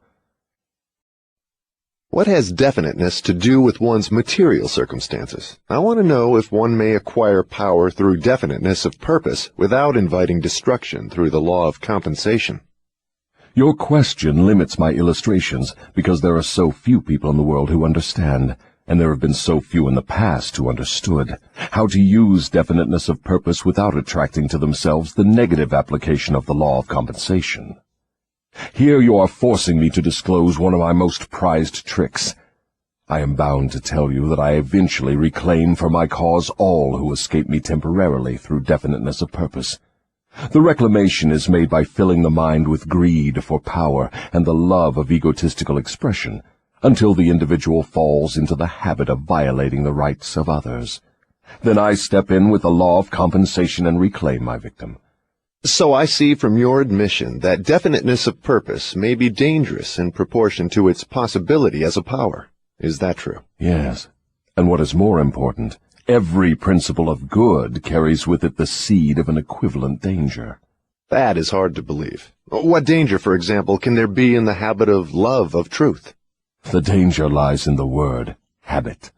All habits, save only that of the love of definiteness of purpose, may lead to the habit of drifting. Love for truth, unless it assumes the proportion of definite pursuit of truth, may become similar to all other good intentions. You know, of course, what I do with good intentions. Is love for one's relatives also dangerous? The love for anything or anyone, save only the love of definiteness of purpose, may become dangerous. Love is a state of mind which beclouds reason, saps willpower, and blinds one to facts and truth. Everyone who becomes self-determining and gains spiritual freedom to think his own thoughts must examine carefully every emotion that seems even remotely related to love. You may be surprised to know that love is one of my most effective baits. With it I lead into the habit of drifting those whom I could attract with nothing else. That is why I have placed it at the head of my list of bribes. Show me what any person loves most, and I will have my cue as to how that person can be induced to drift, until I bind him with hypnotic rhythm. Love and fear combine to give me the most effective weapons with which I induce people to drift. One is as helpful to me as the other. Both have the effect of causing people to neglect to develop definiteness in the use of their own minds. Give me control over a person's fears, and tell me what he loves most, and you may as well mark that person down as my slave. Both love and fear are emotional forces of such stupendous potency that either may completely set aside the power of will and the power of reason. Without will and reason, there is nothing left to support definiteness of purpose. But, Your Majesty, life would not be worth living if people never felt the emotion of love. Ah, you are right as far as your reasoning goes, but you neglected to add that love should be under one's definite control at all times. Of course, love is a desirable state of mind, but it also is a palliative which may be used to limit or destroy reason and willpower, both of which rate above love in importance to human beings who want freedom and self-determination. I understand from what you say that people who gain power must harden their emotions, master fear, and subdue love. Is that correct? People who gain and maintain power must become definite in all their thoughts and all their deeds. If that is what you call hard, then they must become hard. Let us look into the sources of advantage of definiteness in the everyday affairs of life. Which is more apt to succeed, a weak plan applied with definiteness, or a sound, strong plan indefinitely applied? Weak plans have a way of becoming strong if definitely applied. You mean that any plan definitely put into continuous action in pursuit of a definite purpose may be successful, even if it is not the best plan? Yes, I mean just that. Definiteness of purpose plus definiteness of plan by which the purpose is to be achieved generally succeeds, no matter how weak the plan may be. The major difference between a sound and an unsound plan is that the sound plan, if definitely applied, may be carried out more quickly than an unsound plan. In other words, if one cannot be always right, one can and should be always definite. Is that what you were trying to get across to me? That is the idea. People who are definite in both their plans and their purposes never accept temporary defeat as being more than an urge to greater effort. You can see for yourself that this sort of policy is bound to win if it is followed with definiteness. Can a person who moves with definiteness of both plan and purpose be always sure of success? No. The best of plans sometimes misfire. But the person who moves with definiteness recognizes the difference between temporary defeat and failure. When plans fail, he substitutes others, but he does not change his purpose. He perseveres. Eventually he finds a plan that succeeds. Will a plan based upon immoral or unjust ends succeed as quickly as one motivated by a keen sense of justice and morality? Through the operation of the law of compensation, everyone reaps that which he sows. Plans based on unjust or immoral motives may bring temporary success, but enduring success must take into consideration the fourth dimension, time. Time is the enemy of immorality and injustice. It is the friend of justice and morality. Failure to recognize this fact has been responsible for the crime wave among the youths of the world. The youthful, inexperienced mind is apt to mistake temporary success for permanency. The youth often makes the mistake of coveting the temporary gains of immoral, unjust plans, but neglects to look ahead and observe the penalties which follow as definitely as night follows day. This is pretty deep stuff, Your Majesty. Let us get back to the discussion of lighter and more concrete subjects that are likely to interest the majority of people. I'm interested in discussing the things that make people happy and miserable, rich and poor, sick and healthy. In brief, I'm interested in everything that can be used by human beings to make life pay satisfactory dividends in return for the effort that one puts into the business of living. Very well. Let us be definite. You have my idea. Your Majesty has a tendency to stray off into abstract details which most people can neither understand nor use in the solution of their problems.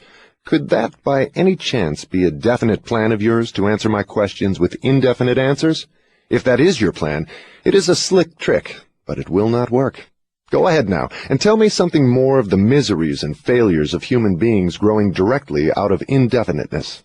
Why not permit me to tell you more of the pleasures and successes of people who understand and apply the principle of definiteness? I observe that sometimes people with definiteness of plan and purpose get what they ask from life, only to find after they get it that they do not want it. What then? Generally, one can get rid of whatever is not wanted by application of the same principle of definiteness with which the thing was acquired. A life that is lived with fullness of peace of mind, contentment, and happiness always divests itself of everything it does not want.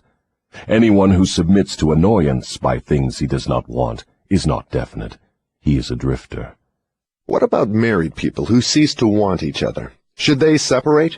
Or is it true that all marriages are made in heaven, and the contracting parties are, therefore, forever bound by their bargain, even though it may prove to be a poor one for both? First, let me correct that old saying that all marriages are made in heaven. I know of some which were made on my side of the fence. Minds which do not harmonize should never be forced to remain together in marriage or any other relationship. Friction and all forms of discord between minds lead inevitably to the habit of drifting, and of course to indefiniteness. Aren't people sometimes bound to others by a relationship of duty, which renders it impractical for them to take from life what they want most? Duty is one of the most abused and misunderstood words in existence. The first duty of every human being is to himself. Every person owes himself the duty of finding how to live a full and happy life. Beyond this, if one has time and energy, not needed in the fulfillment of his own desires, one may assume responsibility for helping others. Isn't that a selfish attitude? And isn't selfishness one of the causes of failure to find happiness? I stand by my statement that there is no higher duty than that which one owes himself. Doesn't a child owe something in the way of duty to its parents, who gave it life and sustenance during its periods of helplessness? Not at all. It is just the other way around. Parents owe their children everything they can give them in the way of knowledge. Beyond that, parents often spoil instead of helping their offspring by a false sense of duty, which prompts them to indulge their children instead of forcing them to seek and gain knowledge at first hand. I see what you mean. Your theory is that too much help thrust upon the youth encourages him to drift and become indefinite in all things. You believe that necessity is a teacher of great sagacity, that defeat carries with it an equivalent virtue, that unearned gifts of every nature may become a curse instead of a blessing. Is that correct? You have stated my philosophy perfectly. My belief is not theory, it is fact. Then you do not advocate prayer as a means of gaining desirable ends. On the contrary, I do advocate prayer, but not the sort of prayer that consists of empty, begging, meaningless words. The sort of prayer against which I am helpless is the prayer of definiteness of purpose. I never thought of definiteness of purpose as being a prayer. How can it be? Definiteness is in effect the only sort of prayer upon which one can rely. It places one in the way of using hypnotic rhythm to attain definite ends, by the mere act of appropriating it from the great universal storehouse of infinite intelligence. The appropriation, in case you are interested, takes place through definiteness of purpose, persistently pursued.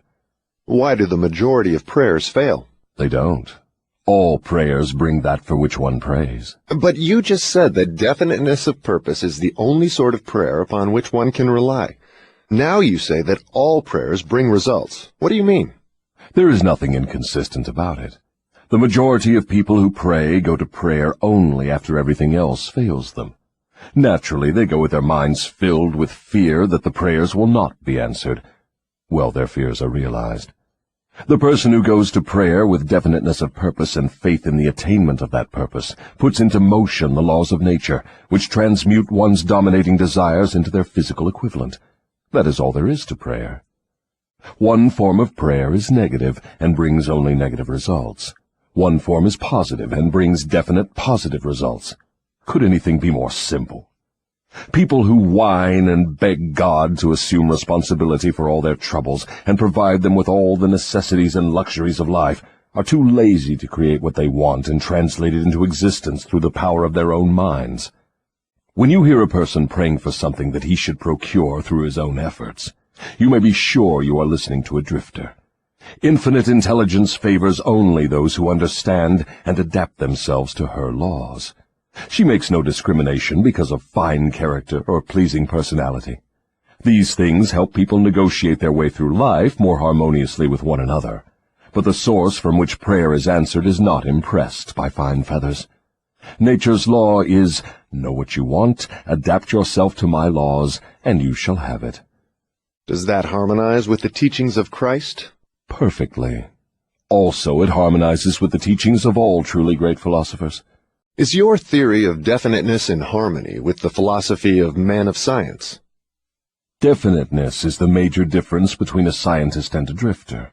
Through the principle of definiteness of purpose and plan, the scientist forces nature to hand over her most profound secrets. It was through this principle that Edison uncovered the secret of the talking machine, the incandescent electric light, and scores of other benefits for mankind. Then I understand that definiteness is the first requisite for success in all earthly undertakings. Is that right? Exactly.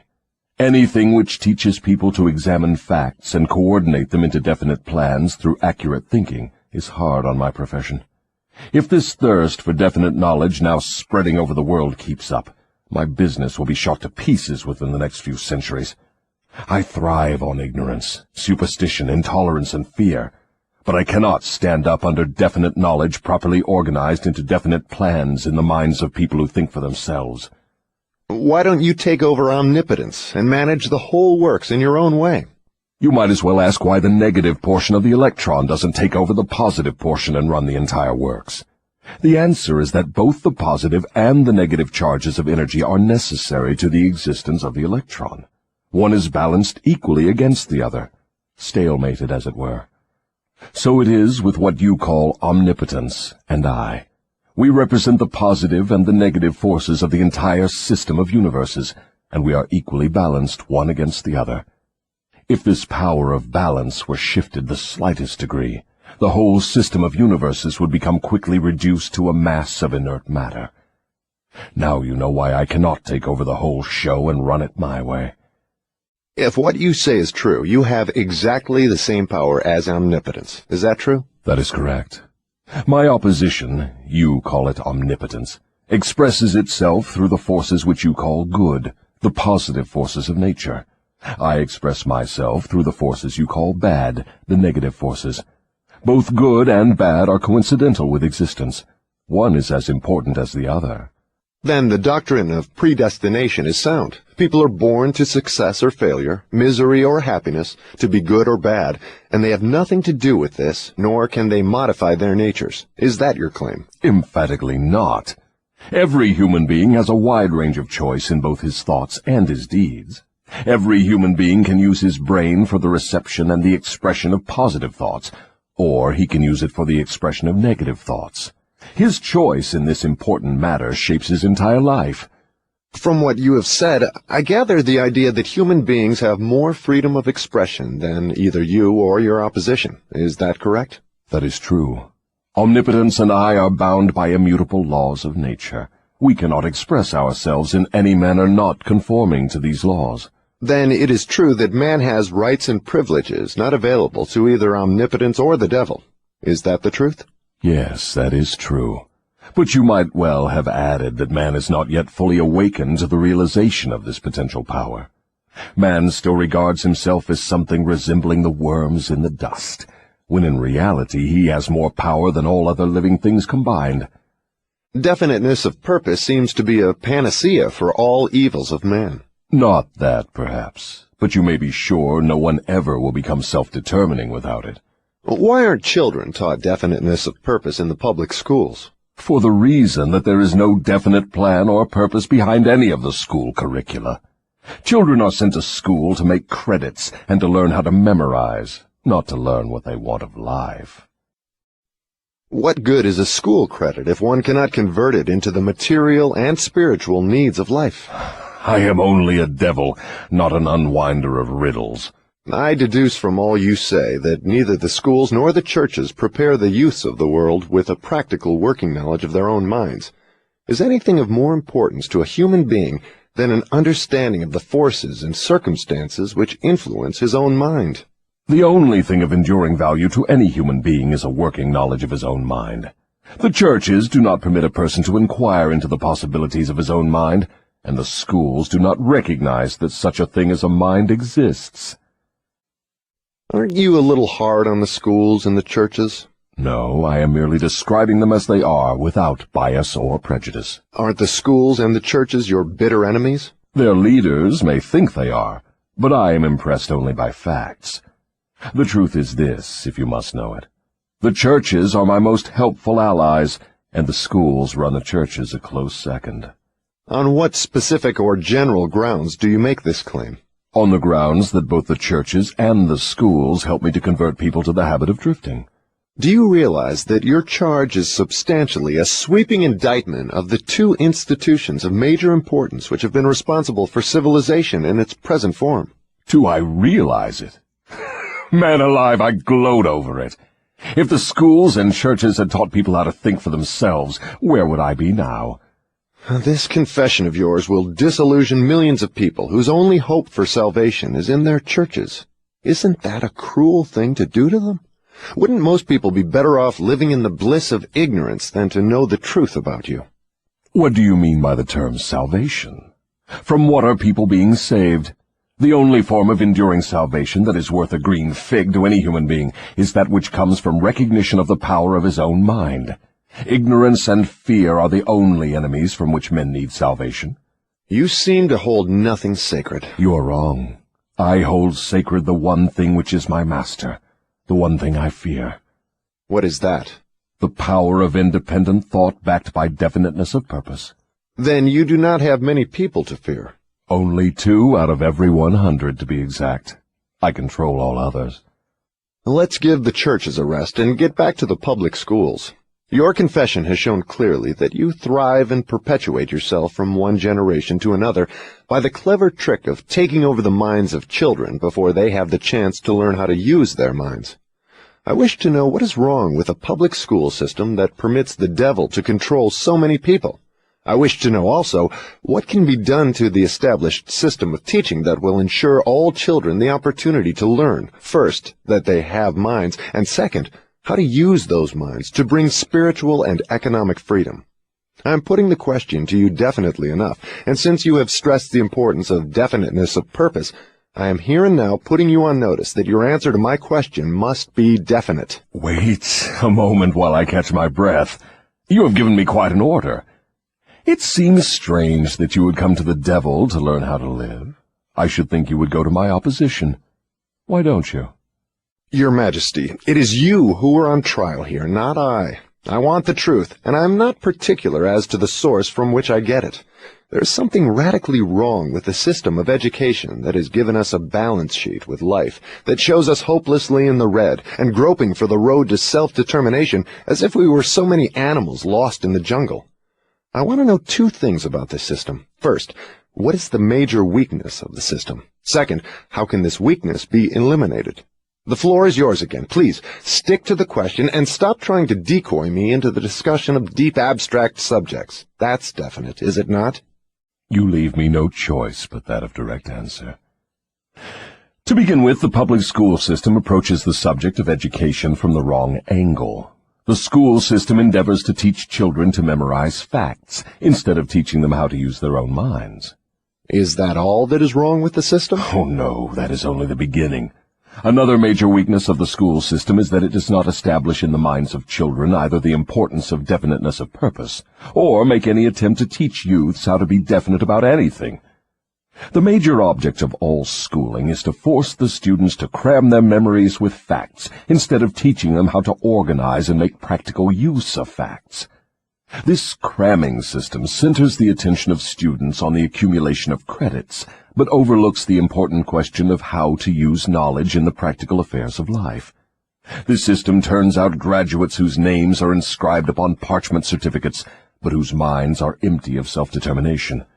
The school system got off to a bad start at the beginning. The schools began as institutions of higher learning, operated entirely for the select few whose wealth and family entitled them to education. Thus, the entire school system was evolved by beginning at the top and working back down to the bottom. It is no wonder the system neglects to teach children the importance of definiteness of purpose, when the system itself has literally evolved through indefiniteness. What would correct this weakness of the public school system? Let's not complain of the weakness of the system unless we are prepared to offer a practical remedy with which it can be corrected. In other words, while we are discussing the importance of definiteness of plan and purpose, let us take our own medicine and be definite. Why don't you lay off the schools and churches and save yourself plenty of trouble? Don't you know that you are poking your nose into the affairs of the two forces that control the world? Suppose you do show up the schools and the churches as being weak and inadequate for the needs of human beings. What then?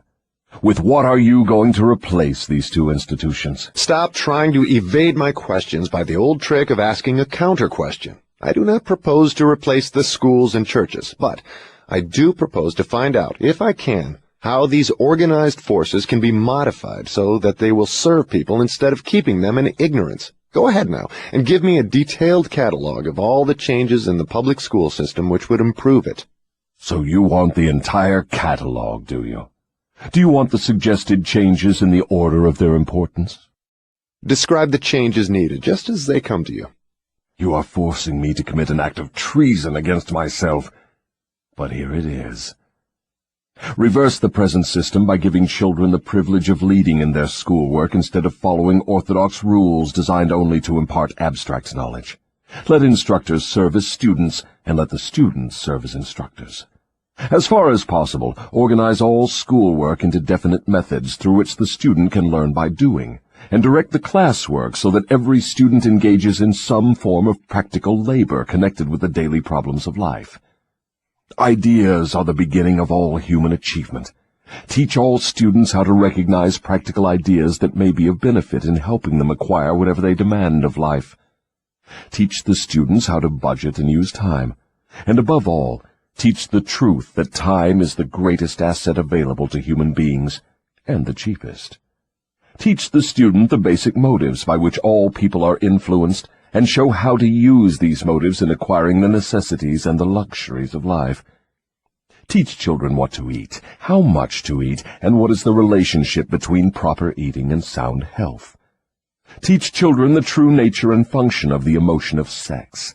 And above all, teach them that it can be transmuted into a driving force capable of lifting one to great heights of achievement. Teach children to be definite in all things, beginning with the choice of a definite major purpose in life. Teach children the nature of and possibilities for good and evil in the principle of habit, using as illustrations with which to dramatize the subject the everyday experiences of children and adults. Teach children how habits become fixed through the laws of hypnotic rhythm, and influence them to adopt, while in the lower grades, habits that will lead to independent thought. Teach children the difference between temporary defeat and failure, and show them how to search for the seed of an equivalent advantage which comes with every circumstance of defeat. Teach children to express their own thoughts fearlessly, and to accept or reject at will all ideas of others, reserving to themselves always the privilege of relying upon their own judgment. Teach children to reach decisions promptly and to change them, if at all, slowly and with reluctance, and never without a definite reason. Teach children that the human brain is the instrument with which one receives from the great storehouse of nature the energy which is specialized into definite thoughts, that the brain does not think, but serves as an instrument for the interpretation of stimuli which cause thought. Teach children the value of harmony in their own minds, and that this is attainable only through self-control. Teach children the nature and the value of self-control. Teach children that there is a law of increasing returns which can be and should be put into operation as a matter of habit, by rendering always more service and better service than is expected of them. Teach children the true nature of the Golden Rule, and above all show them that through the operation of this principle, everything they do to and for another, they also do to and for themselves. Teach children not to have opinions unless they are formed from facts, or beliefs which may reasonably be accepted as facts. Teach children that cigarettes, liquor, narcotics, and overindulgence in sex destroy the power of will and lead to the habit of drifting. Do not forbid these evils, just explain them. Teach children the danger of believing anything merely because their parents, religious instructors, or someone else says it is so. Teach children to face facts, whether they are pleasant or unpleasant, without resorting to subterfuge or offering alibis. Teach children to encourage the use of their sixth sense, through which ideas present themselves in their minds from unknown sources, and to examine all such ideas carefully. Teach children the full import of the law of compensation as it was interpreted by Ralph Waldo Emerson, and show them how the law works in the small, everyday affairs of life. Teach children that definiteness of purpose, backed by definite plans persistently and continuously applied, is the most efficacious form of prayer available to human beings. Teach children that the space they occupy in the world is measured definitely by the quality and quantity of useful service they render the world. Teach children there is no problem which does not have an appropriate solution, and that the solution often may be found in the circumstance creating the problem. Teach children that their only real limitations are those which they set up or permit others to establish in their own minds. Teach them that man can achieve whatever man can conceive and believe. Teach children that all schoolhouses and all textbooks are elementary implements which may be helpful in the development of their minds, but that the only school of real value is the great university of life, wherein one has the privilege of learning from experience. Teach children to be true to themselves at all times, and since they cannot please everybody, therefore to do a good job of pleasing themselves. That is an imposing list, but it seems conspicuous by the fact it ignores practically every subject now taught in the public schools. Was that intended? Yes. You asked for a list of suggested changes in public school curricula which would benefit children. Well, that is what you got. Some of the changes you suggest are so unorthodox they would shock most of the educators of today, wouldn't they? Most of the educators of today need to be shocked. A good sound shock often helps the brain that has been atrophied by habit. Would the changes you suggest for the public schools give children immunity against the habit of drifting? Yes, that is one of the results the changes would bring, but there are others, too. How could the suggested changes be forced into the public school system? You know, of course, it is as difficult to get a new idea into an educator's brain as it is to interest a religious leader in modifying religion so it will help people to get more from life. The quickest and surest way to force practical ideas into the public schools is to first introduce the ideas through private schools and establish such a demand for their use that public school officials will be compelled to employ them. Should any other changes be made in the public school system? Yes, many. Among other changes needed in all public school programs is the addition of a complete course of training in the psychology of harmonious negotiation between people. All children should be taught how to sell their way through life with the minimum amount of friction. Every public school should teach the principles of individual achievement through which one may attain to a position of financial independence. Classes should be abolished altogether. They should be replaced by the round table or conference system, such as businessmen employ. All students should receive individual instruction and guidance in connection with subjects which cannot be properly taught in groups. Every school should have an auxiliary group of instructors consisting of business and professional people, scientists, artists, engineers, and newspapermen, each of whom would impart to all the students a practical working knowledge of his own profession, business, or occupation. This instruction should be conducted through the conference system to save the time of the instructors. What you have suggested is, in effect, an auxiliary system of instruction that would give all school children a working knowledge of the practical affairs of life, direct from the original source. Is that the idea? You've stated it correctly. Let us dismiss the public school system and go back to the churches for a moment. All my life, I have heard clergymen preaching against sin and warning sinners to beware and repent so they could be saved, but I've never heard any of them tell me what sin is. Will you give me some light on this subject? Sin is anything one does or thinks which causes one to be unhappy. Human beings who are in sound physical and spiritual health should be at peace with themselves and always happy. Any form of mental or physical misery indicates the presence of sin. Name some of the common forms of sin. It is a sin to overeat, because that leads to ill health and misery. It is a sin to overindulge in sex, because that breaks down one's willpower and leads to the habit of drifting. It is a sin to permit one's mind to be dominated by negative thoughts of envy, greed, fear, hatred, intolerance, vanity, self-pity, or discouragement, because these states of mind lead to the habit of drifting. It is a sin to cheat, lie, and steal, because these habits destroy self-respect, subdue one's conscience, and lead to unhappiness. It is a sin to remain in ignorance, because that leads to poverty and loss of self-reliance. It is a sin to accept from life anything one does not want, because that indicates an unpardonable neglect to use the mind. Is it a sin for one to drift through life without definite aim, plan, or purpose? Yes, because this habit leads to poverty and destroys the privilege of self-determination. It also deprives one of the privilege of using his own mind as a medium of contact with infinite intelligence. Are you the chief inspirer of sin? Yes. It is my business to gain control of the minds of people in every way possible. Can you control the mind of a person who commits no sin? I cannot, because that person never permits his mind to be dominated by any form of negative thought. I cannot enter the mind of one who never sins, let alone control it.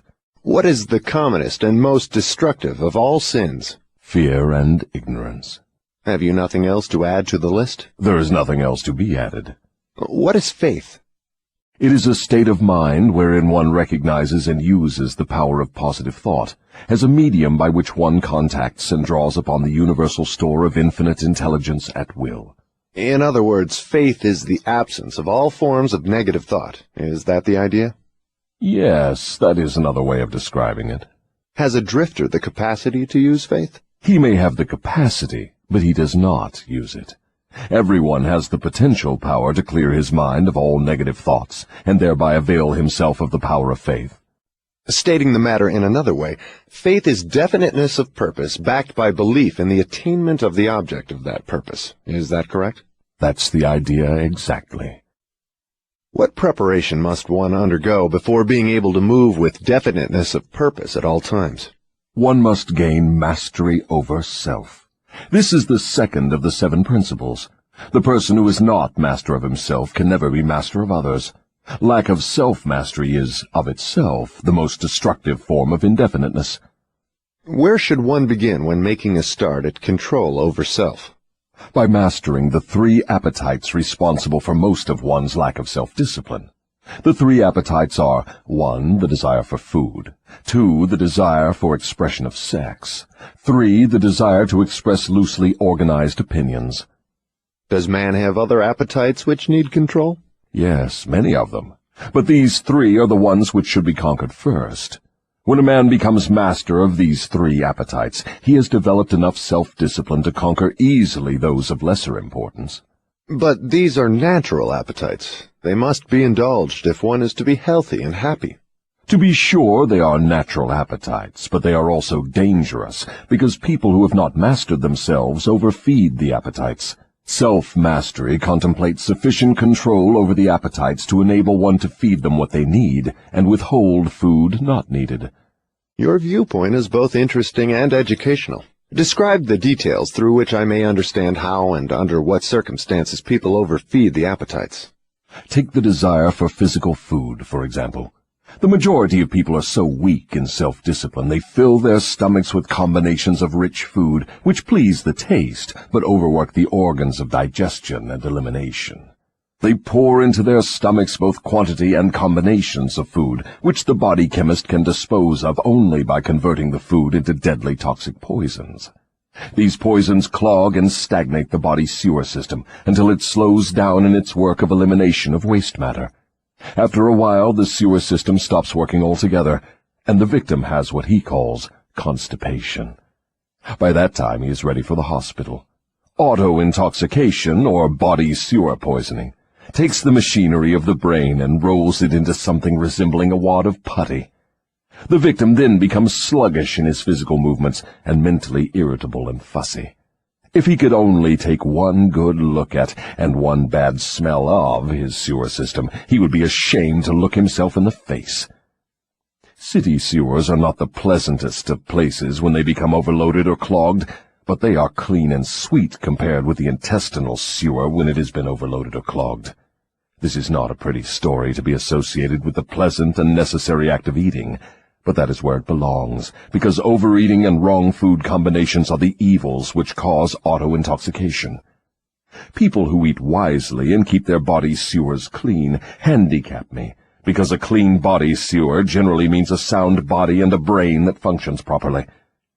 Imagine, if your imagination can be stretched that far, how any human being could move with definiteness of purpose with his body sewer filled with enough poison to kill 100 people if it were injected into their bloodstream directly. And all this trouble is the result of lack of control over the physical appetite for food. Well, if you wish to be absolutely correct, you should say that improper eating is responsible for the majority of the ills of the body, and practically all headaches.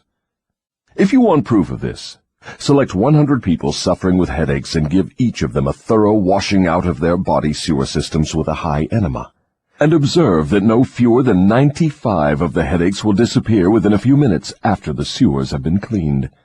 From all you say about the intestinal tract, I gather the impression that mastery over the physical appetite for food means also mastery over the habit of neglecting to keep the intestines clean. Yes, that is true. It is just as important to eliminate the waste matter of the body and the unused portions of food as it is to take the right amount and the correct combinations of food. I never thought of auto-intoxication as being one of your devices of control over people, and I am utterly shocked to know how many people are victims of this subtle enemy. Let's hear what you have to say of the other two appetites. Well, take the desire for sex expression. Now there is a force with which I master the weak and the strong, the old and the young, the ignorant and the wise. In fact, I master all who neglect to master sex. How can one master the emotion of sex? By the simple process of transmuting that emotion into some form of activity other than copulation. Sex is one of the greatest of all forces which motivate human beings. Because of this fact, it is also one of the most dangerous forces. If humans would control their sex desires and transmute them into a driving force with which to carry on their occupation, that is, if they spent on their work 1/2 the time they dissipate in pursuit of sex, they would never know poverty. Do I understand you to imply there is a relationship between sex and poverty? Yes, where sex is not under definite control. If allowed to run its natural course, sex will quickly lead one into the habit of drifting. Is there any relationship between sex and leadership? Yes. All great leaders in every walk of life are highly sexed, but they follow the habit of controlling their sex desires, switching them into a driving force behind their occupation. Is the habit of overindulgence in sex as dangerous as the habit of taking narcotics or liquor? There is no difference between these habits. Both lead to hypnotic control through the habit of drifting. Why does the world look upon sex as something vulgar? Because of the vulgar abuse people have made of this emotion. It is not sex that is vulgar. It is the individual who neglects or refuses to control and guide it. Do you mean by your statement that one should not indulge the desire for sex? No, I mean that sex, like all other forces available to man, should be understood, mastered, and made to serve man. The desire for sex expression is as natural as the desire for food. The desire can no more be killed than one can entirely stop a river from flowing. If the emotion of sex is shut off from the natural mode of expression, it will break out in some other less desirable form, just as a river will, if dammed, break through and flow around the dam. The person who has self-discipline understands the emotion of sex, respects it, and learns to control and transmute it into constructive activities. Just what damage is there in overindulgence of sex? The greatest damage is that it depletes the source of man's greatest driving force and wastes, without adequate compensation, man's creative energy. It dissipates energy needed by nature to maintain physical health. Sex is nature's most useful therapeutic force. It depletes the magnetic energy which is the source of an attractive, pleasing personality. It removes the sparkle from one's eyes and sets up discord in the tone of one's voice. It destroys enthusiasm, subdues ambition, and leads inevitably to the habit of drifting on all subjects. I would like for you to answer my question in another way by telling me what beneficial ends the emotion of sex may be made to attain if mastered and transmuted. Controlled sex supplies the magnetic force that attracts people to one another. It is the most important factor of a pleasing personality. It gives quality to the tone of voice, and enables one to convey through the voice any feeling desired. It serves, as nothing else can serve, to give motive power to one's desires. It keeps the nervous system charged with the energy needed to carry on the work of maintaining the body. It sharpens the imagination and enables one to create useful ideas. It gives quickness and definiteness to one's physical and mental movements. It gives one persistence and perseverance in the pursuit of one's major purpose in life. It is a great antidote for all fear. It gives one immunity against discouragement. It helps to master laziness and procrastination. It gives one physical and mental endurance while undergoing any form of opposition or defeat. It gives one the fighting qualities necessary under all circumstances for self-defense. In brief, it makes winners and not quitters.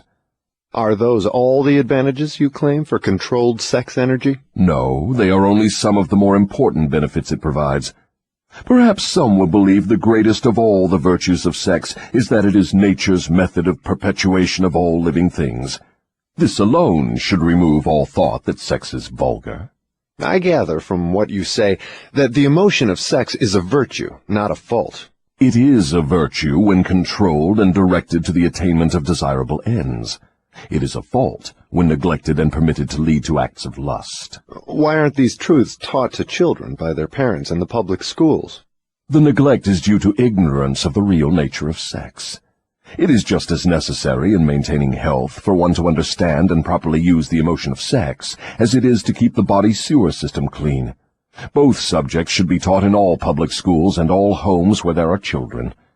Wouldn't the majority of parents need instruction on the proper function and use of sex before they could intelligently teach their children? Yes, and so would the public school teachers.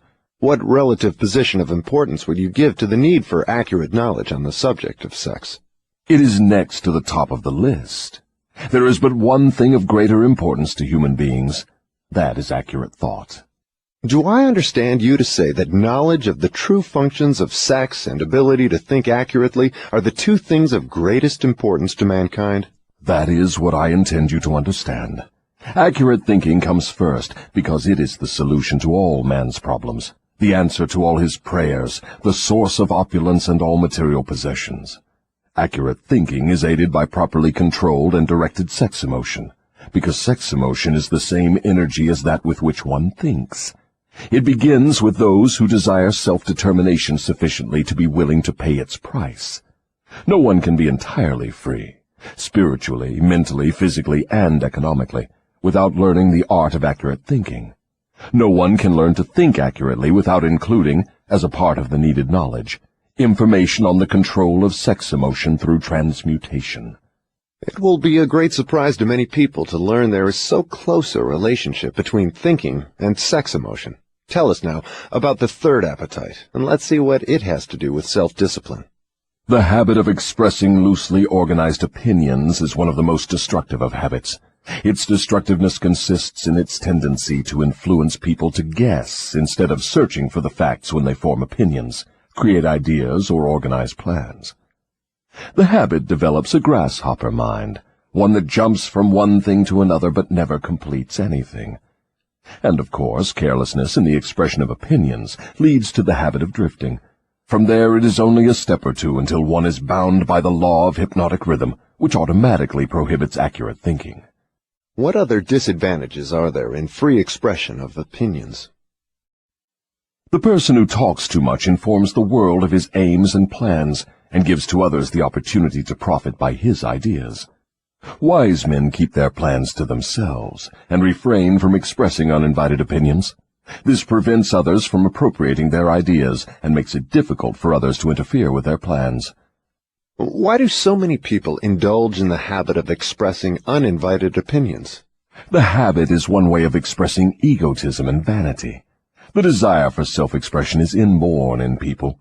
The motive back of the habit is to attract the attention of others and to impress them favorably.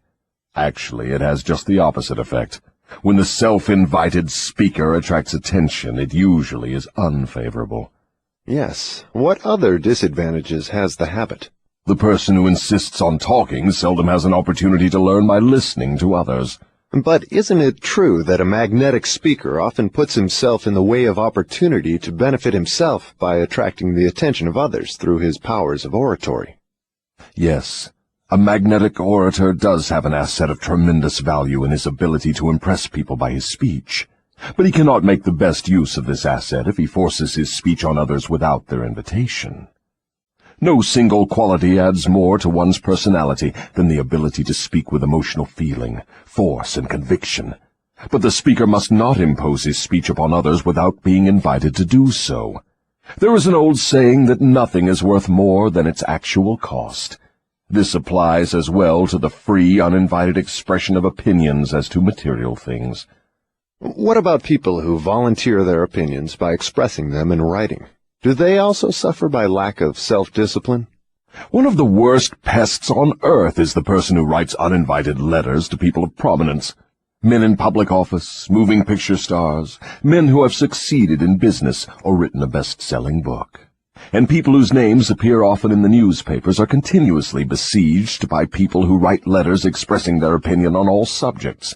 But the writing of uninvited letters is a harmless way of finding pleasure through self-expression, is it not?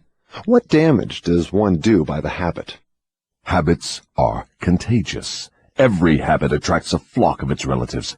The habit of doing anything that is useless leads to the formation of other habits that are useless, especially the habit of drifting. But that is not all the dangers associated with the habit of indulging in uninvited expression of opinions. The habit creates enemies and places in their hands dangerous weapons by which they may do great injury to the one who indulges in it. Thieves and confidence men and racketeers pay big prices for the names and addresses of the writers of uninvited letters. Knowing as they do, the writers of these letters become easy victims of all manner of schemes that result in the loss of their money. They refer to the writers of such letters as nuts.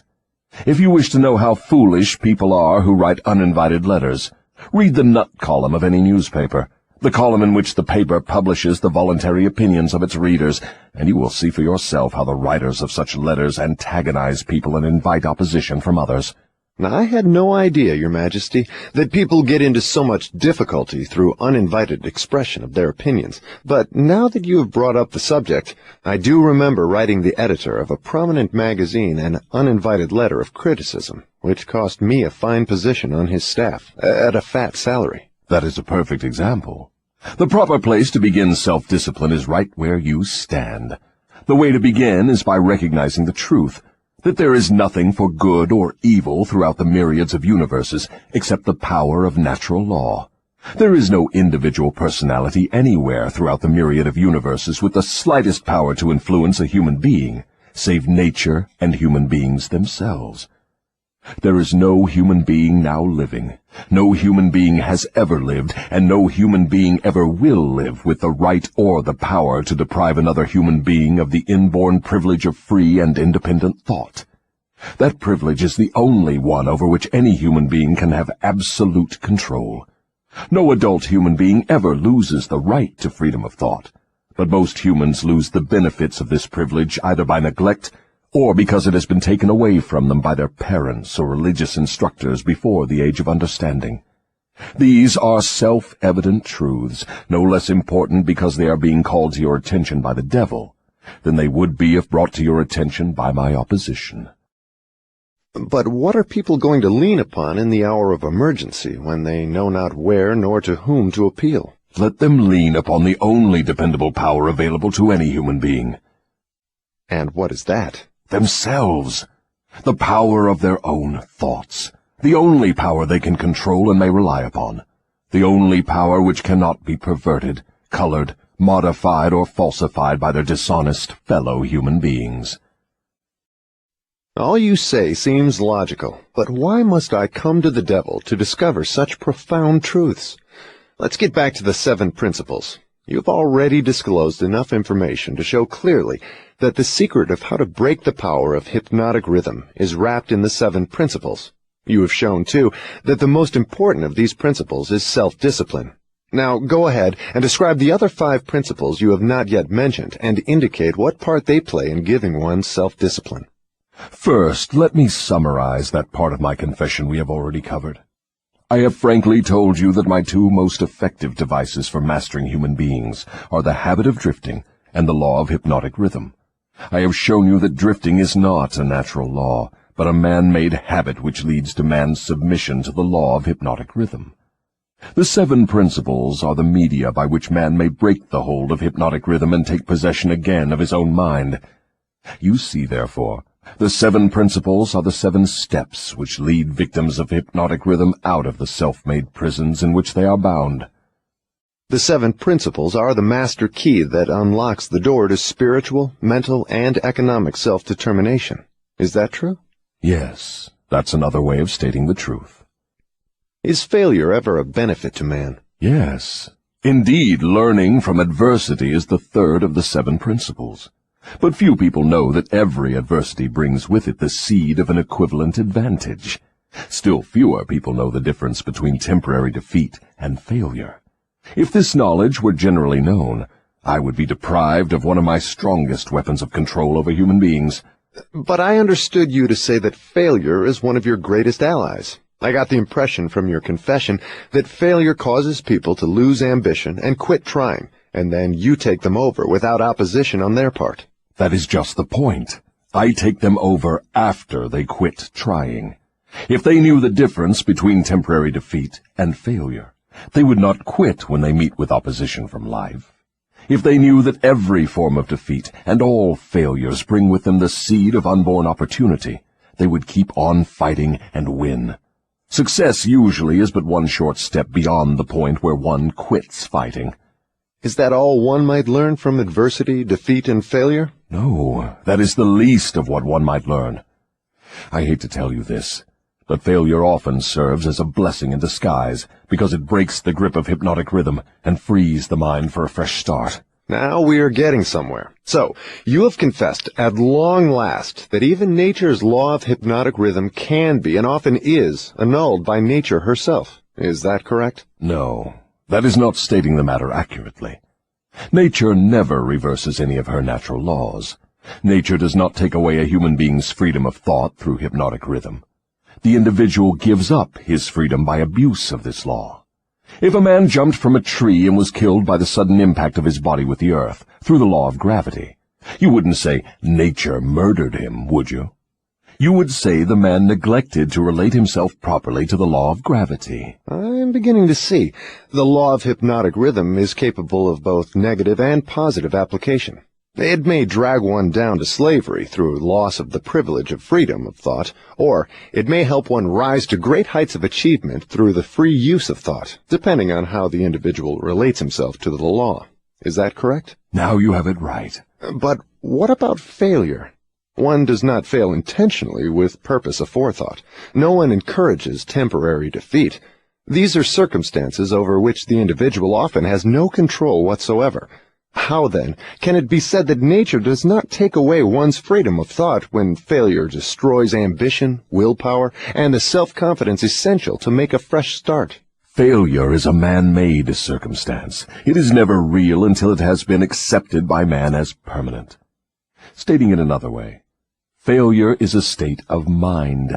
Therefore, it is something an individual can control until he neglects to exercise this privilege. Nature does not force people to fail, But nature does impose her law of hypnotic rhythm upon all minds, and through this law gives permanency to the thoughts which dominate those minds. In other words, failure thoughts are taken over by the law of hypnotic rhythm and made permanent if the individual accepts any circumstances as being permanent failure. That same law just as readily takes over and makes permanent thoughts of success. What part, then, does failure play in helping an individual break the grip of hypnotic rhythm after that law has been fastened upon his mind? Failure brings a climax in which one has the privilege of clearing his mind of fear and making a new start in another direction. Failure proves conclusively that something is wrong with one's aims or the plans by which the object of these aims is sought. Failure is the dead end of the habit path one has been following, and when it is reached it forces one to leave that path and take up another, thereby creating a new rhythm. But failure does more than this. It gives an individual an opportunity to test himself, wherein he may learn how much willpower he possesses. Failure also forces people to learn many truths they would never discover without it. Failure often leads an individual to an understanding of the power of self-discipline, without which no one could turn back after having once been the victim of hypnotic rhythm. Study the lives of all people who achieve outstanding success in any calling, and observe with profit that their success is usually in exact ratio to their experiences of defeat before succeeding. Is this all you have to say of the advantages of failure? No, I have barely begun. If you want the real significance of adversity, failure, defeat, and all other experiences which break up a human being's habits and force him to form new habits, watch nature at her work. Nature uses illness to break the physical rhythm of the body when the cells and organs become improperly related. She uses economic depressions to break the rhythm of mass thought when great numbers of people become improperly related, through business, social, and political activities. And she uses failure to break the rhythm of negative thought when an individual becomes improperly related to himself in his own mind. Observe carefully, and you will see that everywhere in nature there is always at work a natural law which gives eternal change to all matter, all energy, and to the power of thought. The only permanent thing in the universe is change, eternal, inexorable change, through which every atom of matter and every unit of energy has the opportunity to properly relate itself to all other units of matter and energy. And every human being has the opportunity and the privilege of properly relating himself to all other human beings, no matter how many mistakes he makes, or how many times or in what ways he may be defeated. When mass failure overtakes a nation, such as the 1929 World Business Depression, the circumstance is in perfect harmony with nature's plan to break up man's habits and give out fresh opportunities. What you are saying intrigues me. Am I to understand that hypnotic rhythm has something to do with the way people relate themselves to one another? That abstract, elusive thing called character is nothing but a manifestation of the law of hypnotic rhythm. Therefore, when speaking of one's character, it would be proper to say his thought habits have been crystallized into a positive or a negative personality. Through hypnotic rhythm, one is good or bad because of the knitting together of his thoughts and deeds through hypnotic rhythm. One is bound by poverty or blessed with abundance because his aims, plans, and desires, or lack of them, have been made permanent and real by hypnotic rhythm. Is that all you have to say of the connection between hypnotic rhythm and human relationships? No, I have just begun. Remember, while I am talking, I am speaking of the influence of hypnotic rhythm in connection with all human relationships.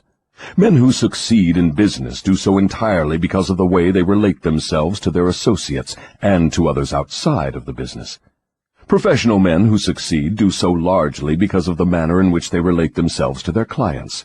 It is much more important for the lawyer to know people and to know the laws of nature than it is to know the law.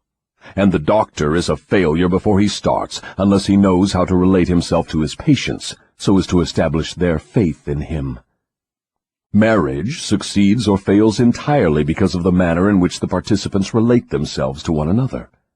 Proper relationship in marriage begins with a proper motive for the marriage. Most marriages do not bring happiness because the contracting parties neither understand, nor attempt to understand, the law of hypnotic rhythm, through the operation of which every word they speak, every act in which they engage, and every motive by which they are inspired to deal with each other, is picked up and woven into a web that entangles them in controversial misery, or gives to them the wings of freedom through which they soar above all forms of unhappiness. Every newly made acquaintanceship between people ripens into friendship and then into spiritual harmony, sometimes called love, or plants a germ of suspicion and doubt which evolves and grows into open rebellion, according to the way in which the participants in the acquaintanceship relate themselves to one another. Hypnotic rhythm picks up the dominating motives, aims, purposes, and feelings of the contacting minds, and weaves these into some degree of faith or fear, love or hatred. After the pattern has taken definite shape, as it does with time, it is forced upon the contacting minds and made a part thereof. In this silent way does nature make permanent the dominating factors of every human relationship. In every human relationship, the evil motives and the evil deeds of the contacting individuals are coordinated and consolidated into definite form and subtly woven into that all-important human trait known as character. In the same manner, the motives and the deeds of good are consolidated and forced upon the individual. You see, therefore, it is not only one's deeds, but also one's very thoughts which determine the nature of all human relationships. You are leading into pretty deep water. Let's keep it near the shore, where I can follow you without fear of getting beyond a safe depth. Go ahead and tell me how this subject of human relationships actually works in the current affairs of a problem-filled world such as we have today. That is a happy thought. But let me make sure you understand the principles I am telling about, before I try to show you how to apply them in the affairs of life. I wish to be sure you understand that the law of hypnotic rhythm is something that no one can control, influence, or evade. But everyone can relate himself to this law so as to benefit by its inexorable operation.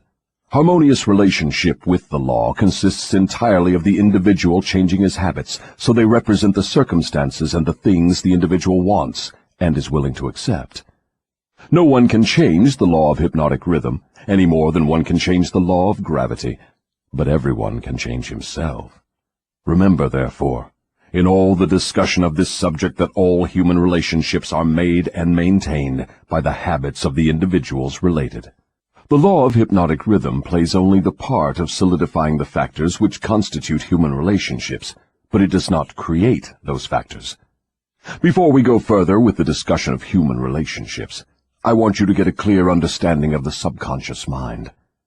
The term subconscious mind represents a hypothetical physical organ which has no actual existence. The mind of man consists of universal energy, some call it infinite intelligence, which the individual receives, appropriates, and organizes in definite thought forms through the network of intricate physical apparatus known as a brain. These thought forms are replicas of various stimuli which reach the brain through the 5 commonly known physical senses, and the 6th sense, which is not so well known. When any form of stimuli reaches the brain and takes the definite shape of thought, it is classified and stored away in a group of the brain cells known as the memory group. All thoughts of a similar nature are stored together, so that the bringing forth of one leads to easy contact with all its associates. The system is very similar to the modern office filing cabinet, and it is operated in a similar manner. The thought impressions with which one mixes the greatest amount of emotion or feeling are the dominating factors of the brain because they are always near the surface, at the top of the filing system, so to speak, where they spring into action voluntarily the moment an individual neglects to exercise self-discipline. These emotion-laden thoughts are so powerful, they often cause an individual to rush into action and indulge in deeds which have not been submitted to or approved by his reasoning faculty. These emotional outbursts usually destroy harmony in all human relationships. The brain often brings together combinations of emotional feelings so powerful they completely set aside the control of the reasoning faculty. On all such occasions, human relationships are apt to be lacking in harmony. Through the operation of the 6th sense, the brain of a human being may contact the filing cabinet of other brains and inspect at will whatever thought impressions are on file there. The condition under which one person may contact and inspect the filing cabinet of another person's brain is generally known as harmony. But you may better understand what is meant if I say brains attuned to the same rate of thought vibrations can easily and quickly exercise the privilege of entering and inspecting each other's filing cabinets of thoughts. In addition to receiving organized thoughts from the filing cabinets of other brains through the sixth sense, one can, through this same physical organ, contact and receive information from the universal storehouse known as infinite intelligence. All information reaching one's brain through the sixth sense comes from sources not easily isolated or traced. Therefore, this sort of information is generally believed to come from one's subconscious mind. The sixth sense is the organ of the brain through which one receives all information, all knowledge, all thought impressions which do not come through one or more of the 5 physical senses. Now that you understand how the mind operates, you will more easily understand how and why people come to grief through improper human relationships. You will also understand how human relationship may be made to yield riches in their highest form, riches in material, mental, and spiritual estates. Moreover, you will understand there can never be happiness except through understanding and application of the right principles of human relationships. You will understand, too, that no individual is an entity unto himself, that completeness of mind can be attained only by harmony of purpose and deed between 2 or more minds. You will understand why every human being should, of his own choice, become his brother's keeper in fact, as well as in theory. What you say may be true, but I still insist that you have me beyond safe depths of thought. Let us get back nearer to the shore, where I can wade in familiar water. We shall go out into the deeper water after we learn to swim well. We started out to discuss the subject of how to profit by adversity, but it seems we have drifted somewhat afield from that subject. We have detoured, but we have not drifted. The devil never drifts. The detour was necessary in order that you might be prepared to understand the most important part of this entire interview. We are now ready to get back to the discussion of the subject of adversity. Inasmuch as most adversities grow out of improper relationships between people, it seems important to understand how people may become properly related. Naturally, the question arises as to what is a proper relationship between people. The answer is that the proper relationship is one that brings to all connected with it, or affected by it, some form of benefit. What then is an improper relationship? Any relationship between people which damages anyone, or brings any form of misery or unhappiness to any of the individuals. How can improper relationships be corrected? By change of mind of the person causing the improper relationship, or by changing the persons to the relationship. Some minds harmonize naturally, while others just as naturally clash. Successful human relationships, to endure as such, must be formed of minds that naturally harmonize, quite aside from the question of having common interests as a means of bringing them into harmony. When you speak of business leaders who succeed because they know how to pick men, you might more correctly say they succeed because they know how to associate minds which harmonize naturally. Knowing how to pick people successfully for any definite purpose in life is based upon ability to recognize the types of people whose minds naturally harmonize. Stay focused on adversity, if you will. If there are possible benefits to be found through adversity, name some of them. Adversity relieves people of vanity and egotism. It discourages selfishness by proving that no one can succeed without the cooperation of others. Adversity forces an individual to test his mental, physical, and spiritual strength. It thus brings him face to face with his weaknesses and gives him the opportunity to bridge them. Adversity forces one to seek ways and means to definite ends by meditation and introspective thought. This often leads to the discovery and use of the sixth sense through which one may communicate with infinite intelligence. Adversity forces one to recognize the need for intelligence not available except from sources outside of one's own mind. Adversity breaks old habits of thought and gives one an opportunity to form new habits. Therefore, it may serve to break the hold of hypnotic rhythm and change its operation from negative to positive ends. What is the greatest benefit one may receive through adversity? The greatest benefit of adversity is that it may, and generally does, force one to change one's thought habits, thus breaking and redirecting the force of hypnotic rhythm. In other words, failure always is a blessing when it forces one to acquire knowledge or to build habits that lead to the achievement of one's major purpose in life. Is that correct? Yes, and something more. Failure is a blessing when it forces one to depend less upon material forces and more upon spiritual forces. Many human beings discover their other selves, the forces which operate through the power of thought, only after some catastrophe deprives them of the full and free use of their physical bodies. When a man can no longer use his hands and his feet, he usually begins to use his brain. Thus he puts himself in the way of discovering the power of his own mind. What benefits may be derived from the loss of material things, money, for example? The loss of material things may teach many needed lessons, none greater, however, than the truth that man has control over nothing and has no assurance of the permanent use of anything except his own power of thought. I wonder if this is not the greatest benefit available through adversity. No. The greatest potential benefit of any circumstance which causes one to make a fresh start is that it provides an opportunity to break the grip of hypnotic rhythm and set up a new set of thought habits.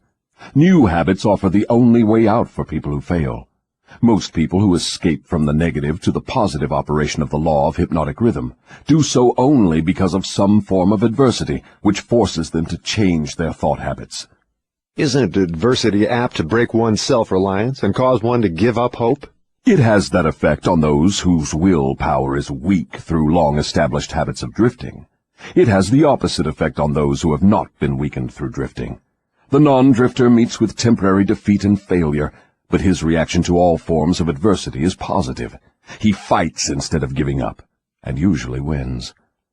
Life gives no one immunity against adversity, but life gives to everyone the power of positive thought, which is sufficient to master all circumstances of adversity and convert them into benefits. The individual is left with the privilege of using or neglecting to use his prerogative right to think his way through all adversities. Every individual is forced either to use his thought power for the attainment of definite positive ends, or by neglect or design, use this power for the attainment of negative ends. There can be no compromise, no refusal to use the mind. The law of hypnotic rhythm forces every individual to give some degree of use, either negative or positive, to his mind. But it does not influence the individual as to which use he will make of his mind. Am I to understand from what you say that every adversity is a blessing? No, I did not say that. I said there is the seed of an equivalent advantage in every adversity. I did not say there was the full-blown flower of advantage, just the seed. Usually the seed consists of some form of knowledge, some idea or plan, or some opportunity which would not have been available except through the change of thought habits forced by the adversity.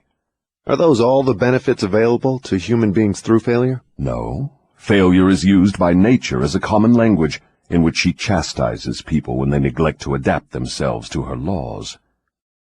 For example, the world war was man-made and destructive. Nature planted in the circumstances of the war the seed of an equivalent reprimand in the form of a world depression. The depression was inevitable and inescapable. It followed the war as naturally as day follows night, and by the operation of the selfsame law, the law of hypnotic rhythm.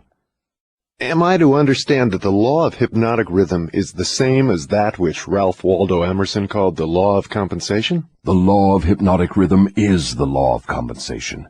It is the power with which nature balances negative and positive forces throughout the universes, in all forms of energy, in all forms of matter, and in all human relationships. Does the law of hypnotic rhythm operate quickly in all instances? For example, does this law immediately bless one with the benefits of positive application of thoughts, or curse one immediately with the results of negative thoughts? The law operates definitely, but not always swiftly. Both the benefits and the penalties incurred through the law by individuals may be harvested by others, either before or after their death. Observe how this law works by forcing upon one generation of people the effects of both the sins and the virtues of preceding generations. In the operation of all of nature's laws, the fourth dimension, time, is an inexorable factor. The length of time consumed by nature in the relation of effects to their causes depends in every instance on the circumstances at hand. Nature grows a pumpkin in 3 months. A good-sized oak tree requires 100 years. She converts a hen's egg into a chicken in 4 weeks, but she requires 9 months to convert the egg of a human being into an individual. I now have a better understanding of the potentialities of adversity and failure. You may go ahead now with your description of the next of the 7 principles. What is your next principle? The next principle is environmental influence. Go ahead and describe the working principle of environmental influences as a determining factor in human destinies. Environment consists of all the mental, spiritual, and physical forces which affect and influence human beings. What connection, if any, is there between environmental influences and hypnotic rhythm? Hypnotic rhythm solidifies and makes permanent the thought habits of human beings. Thought habits are stimulated by environmental influences. In other words, the material on which thoughts are fed comes from one's environment. Thought habits are made permanent by hypnotic rhythm. What is the most important part of one's environment, the part which determines, more than all others, whether an individual makes positive or negative use of his mind? The most important part of one's environment is that created by his association with others. All people absorb and take over, either consciously or unconsciously, the thought habits of those with whom they associate closely. Do you mean by this that constant association with a person whose thought habits are negative influences one to form negative thought habits? Yes. The law of hypnotic rhythm forces every human being to form thought habits which harmonize with the dominating influences of his environment, particularly that part of his environment created by his association with other minds. Then it is important that one select one's close associates with great care. Yes. One's intimate associates should be chosen with as much care as one chooses the food with which he feeds his body, with the object always of associating with people whose dominating thoughts are positive, friendly, and harmonious. Which class of associates has the greatest influence upon one? One's partner in marriage and in the home, and one's associates in his occupation. After that come close friends and acquaintances. Casual acquaintances and strangers have but little influence on one. Why does one's partner in marriage have so great an influence upon one's mind? Because the relationship of marriage brings people under the influence of spiritual forces of such weight that they become dominating forces of the mind. How may environmental influences be used to break the grip of hypnotic rhythm? All influences which establish thought habits are given permanency through the law of hypnotic rhythm.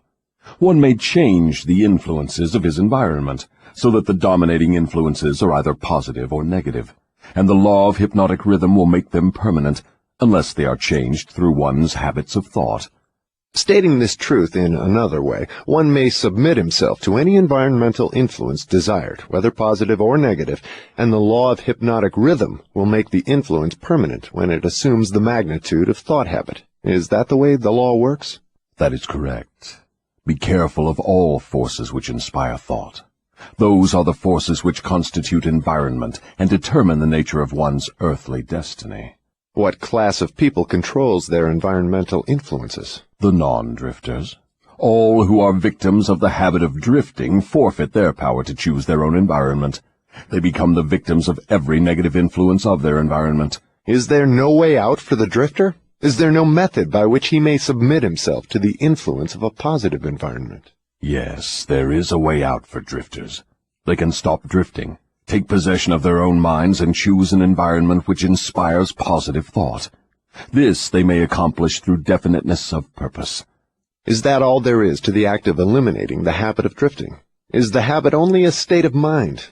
Drifting is nothing but a negative state of mind, a state of mind conspicuous by its emptiness of purpose. What effective procedure may one follow in establishing an environment most helpful in developing and maintaining positive thought habits? The most effective of all environments is that which may be created by a friendly alliance of a group of people who will obligate themselves to assist one another in achieving the object of some definite purpose. This sort of an alliance is known as a mastermind.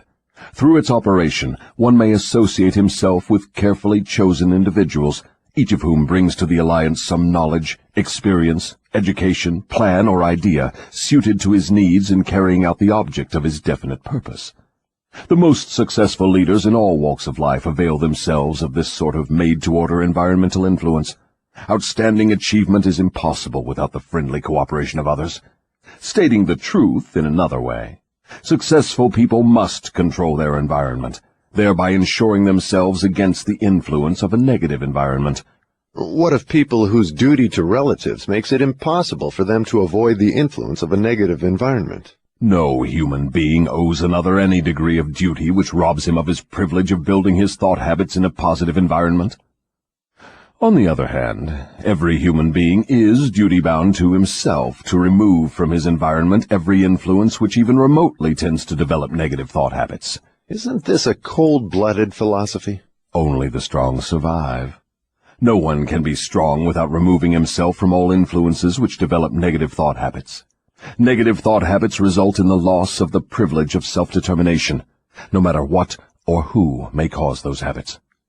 Positive thought habits may be controlled by the individual and made to serve his aims and purposes.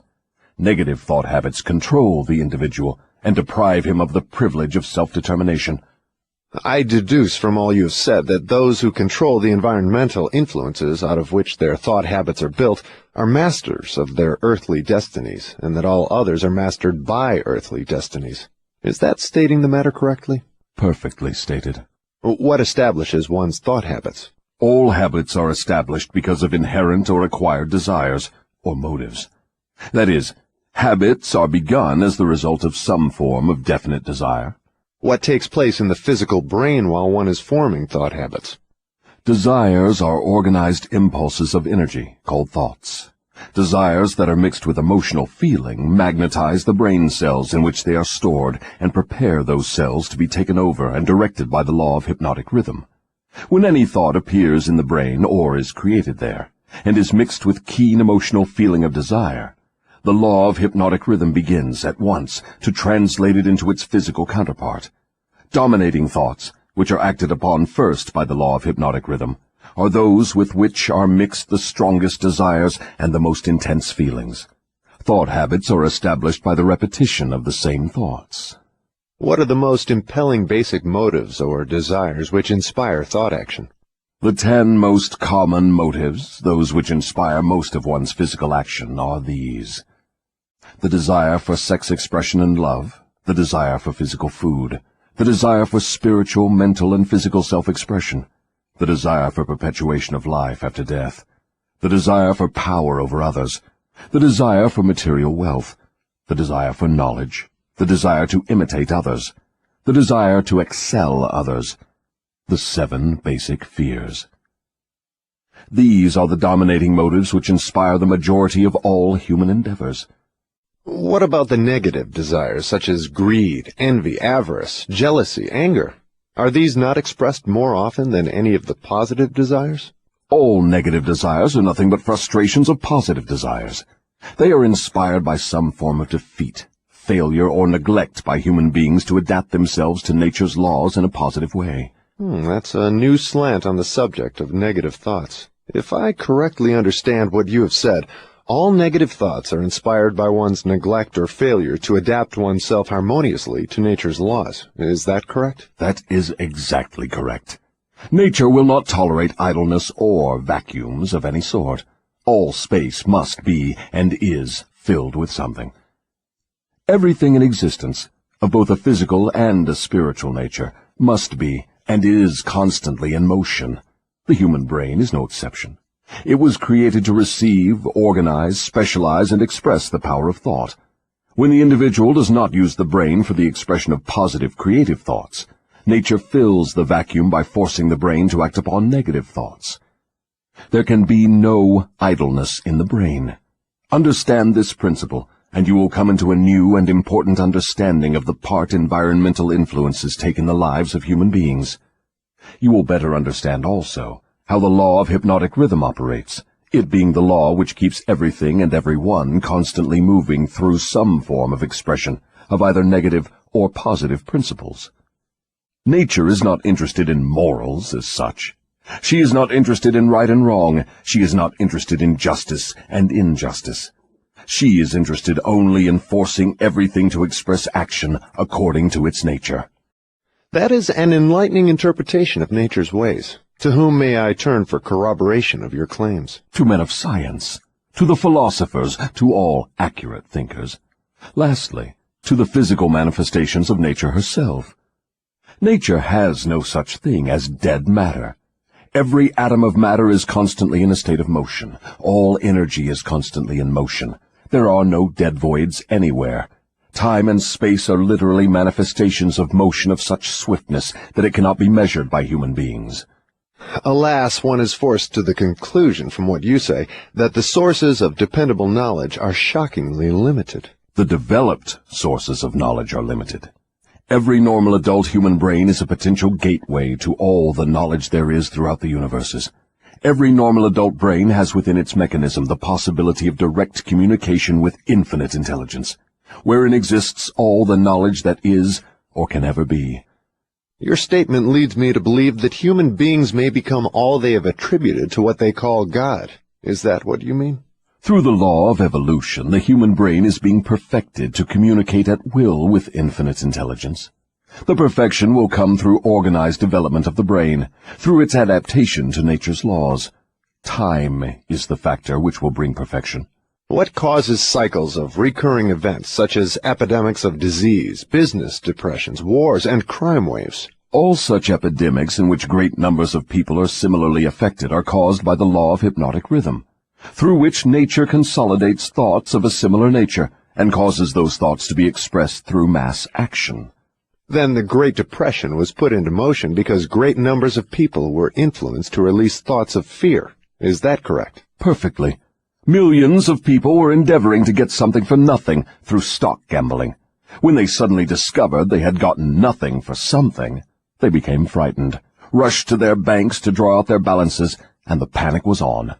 Through mass thought of millions of minds, all thinking in terms of fear of poverty, the depression was prolonged over a period of years.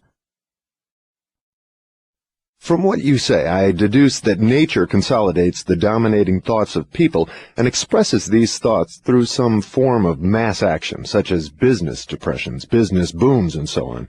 Is that correct? You have the right idea.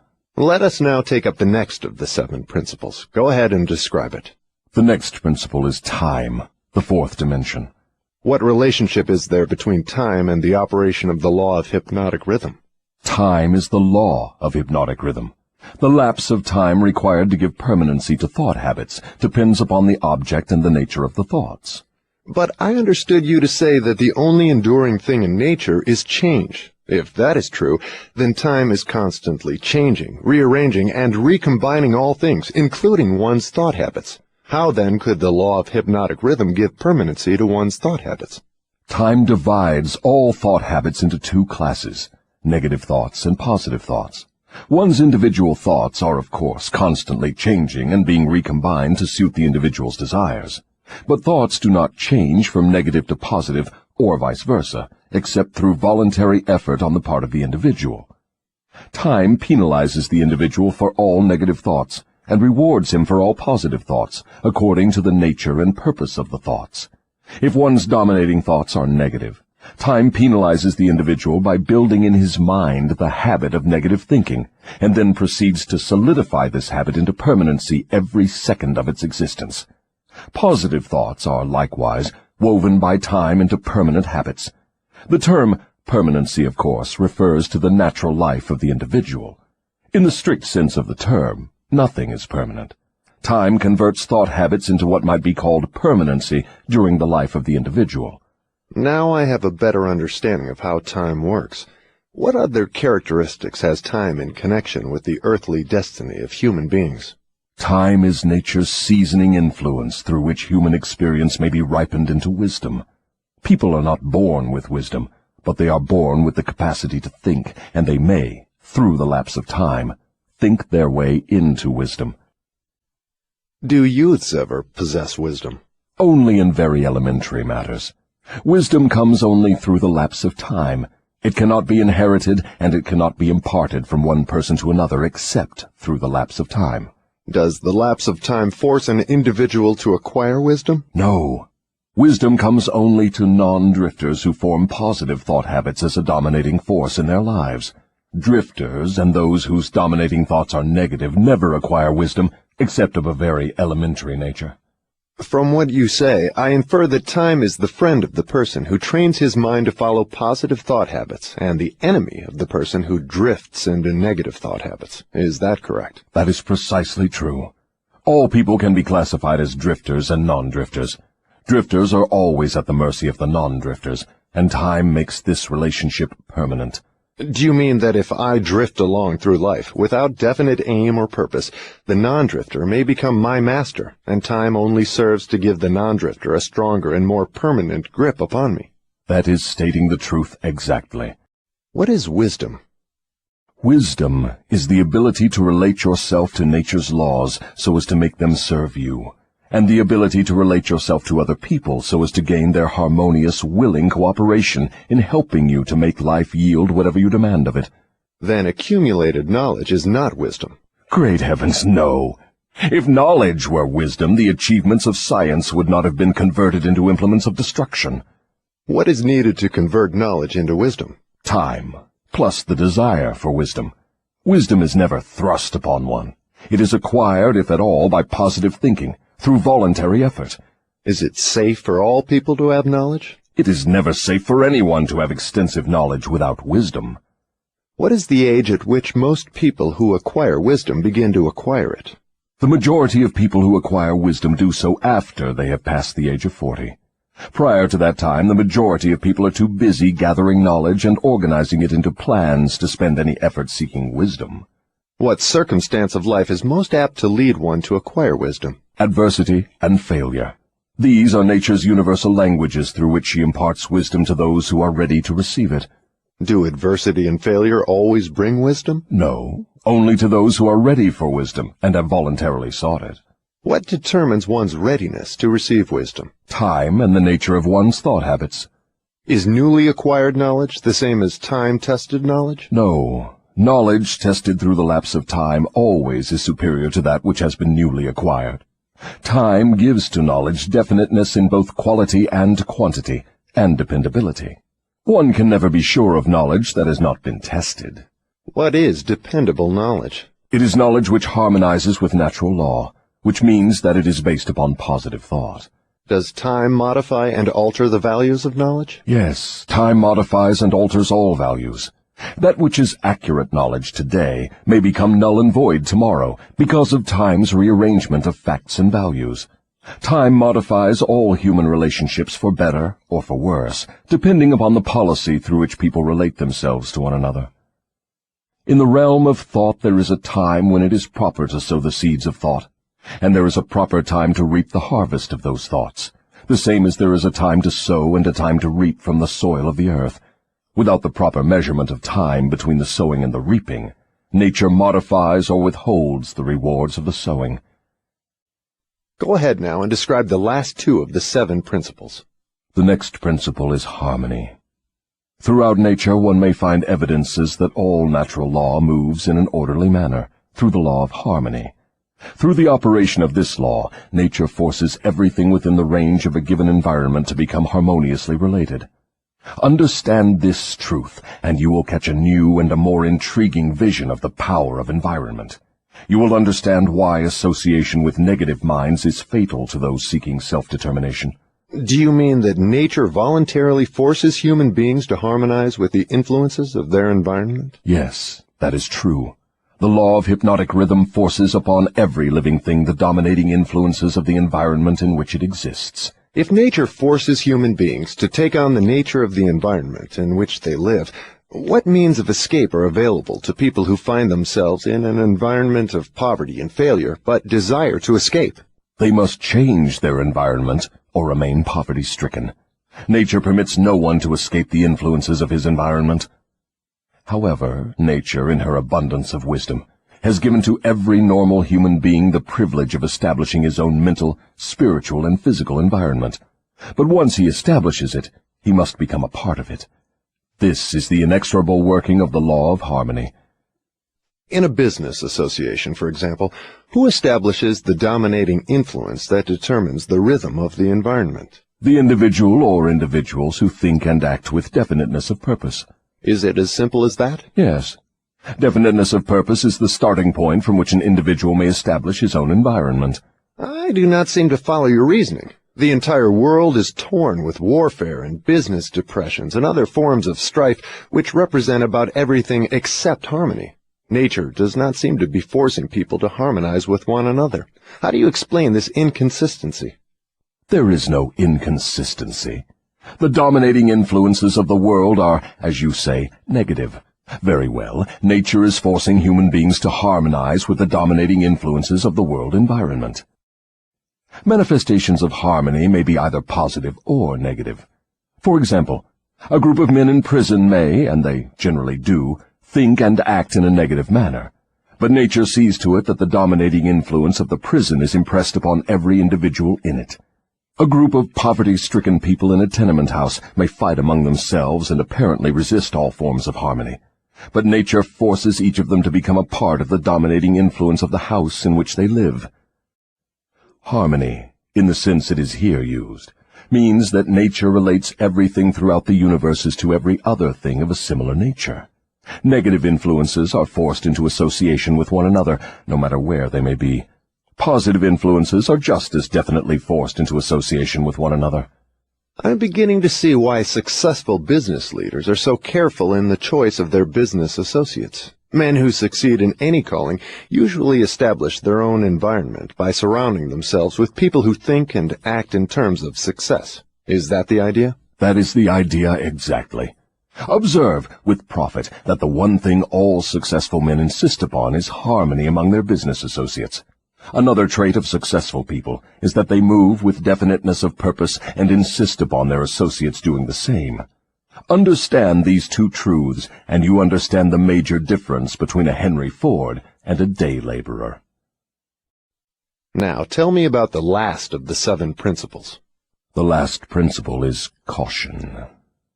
Next to the habit of drifting, the most dangerous human trait is the lack of caution. People drift into all sorts of hazardous circumstances because they do not exercise caution by planning the moves they make. The drifter always moves without exercising caution. He acts first and thinks later, if at all. He does not choose his friends. He drifts along and allows people to attach themselves to him on their own terms. He does not choose an occupation. He drifts through school and is glad to get the first job that will give him food and clothing. He invites people to cheat him at trade by neglecting to inform himself of the rules of trade. He invites illness by neglecting to inform himself of the rules of sound health. He invites poverty by neglecting to protect himself against the environmental influences of the poverty-stricken. He invites failure at every step he takes by neglecting to exercise the caution to observe what causes people to fail. He invites fear in all its forms by his lack of caution in examining the causes of fear. He fails in marriage because he neglects to use caution in his choice of a mate, and he uses still less caution in his methods of relating himself to her after marriage. He loses his friends or converts them into enemies by his lack of caution in relating himself to them on the proper basis. Are all people lacking in caution? No, only those who have acquired the habit of drifting. The non-drifter always uses caution. He carefully thinks his plans through before he begins them. He makes allowances for the human frailties of his associates, and plans ahead to bridge them.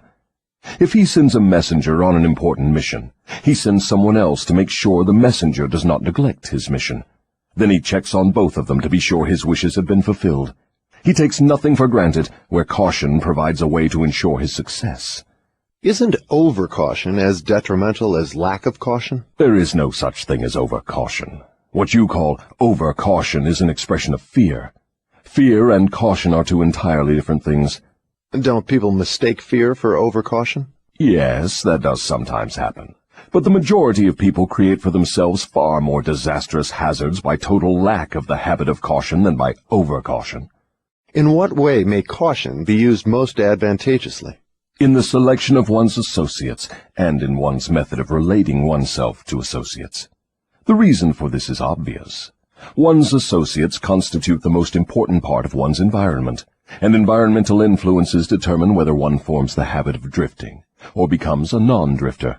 The person who exercises due caution in the choice of associates never allows himself to be closely associated with any person who does not bring to him, through the association, some definite mental, spiritual, or economic benefit.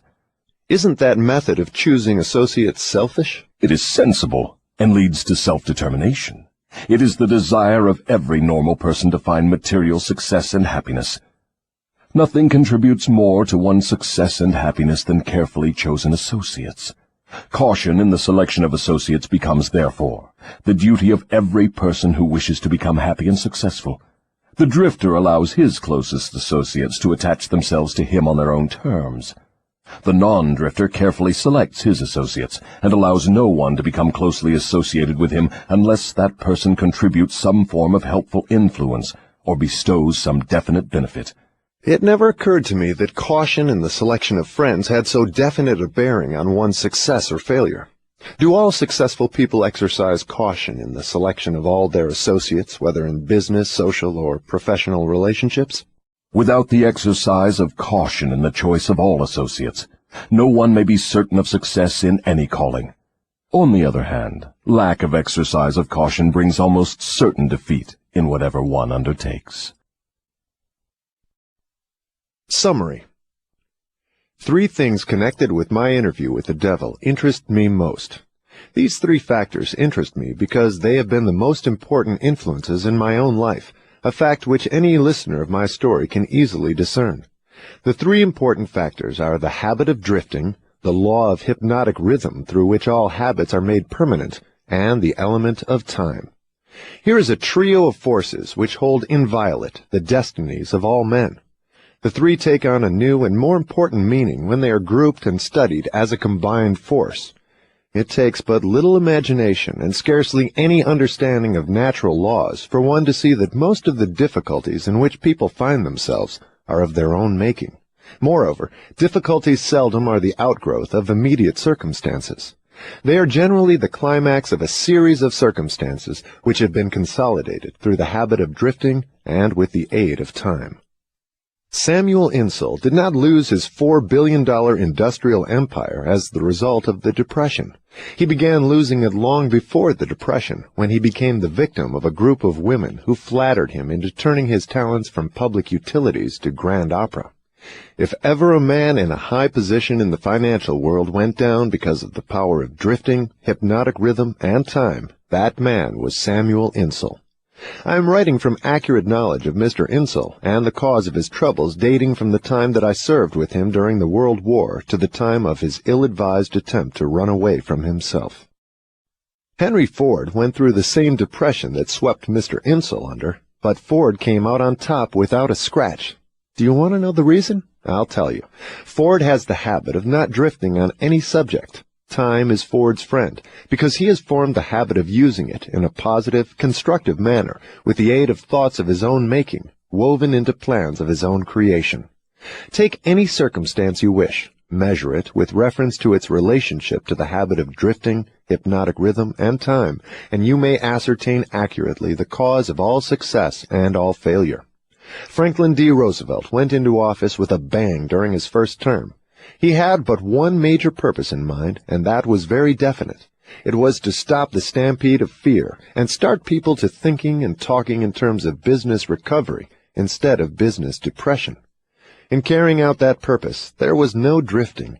The forces of the entire nation were consolidated and moved as one to help carry out the president's definite purpose.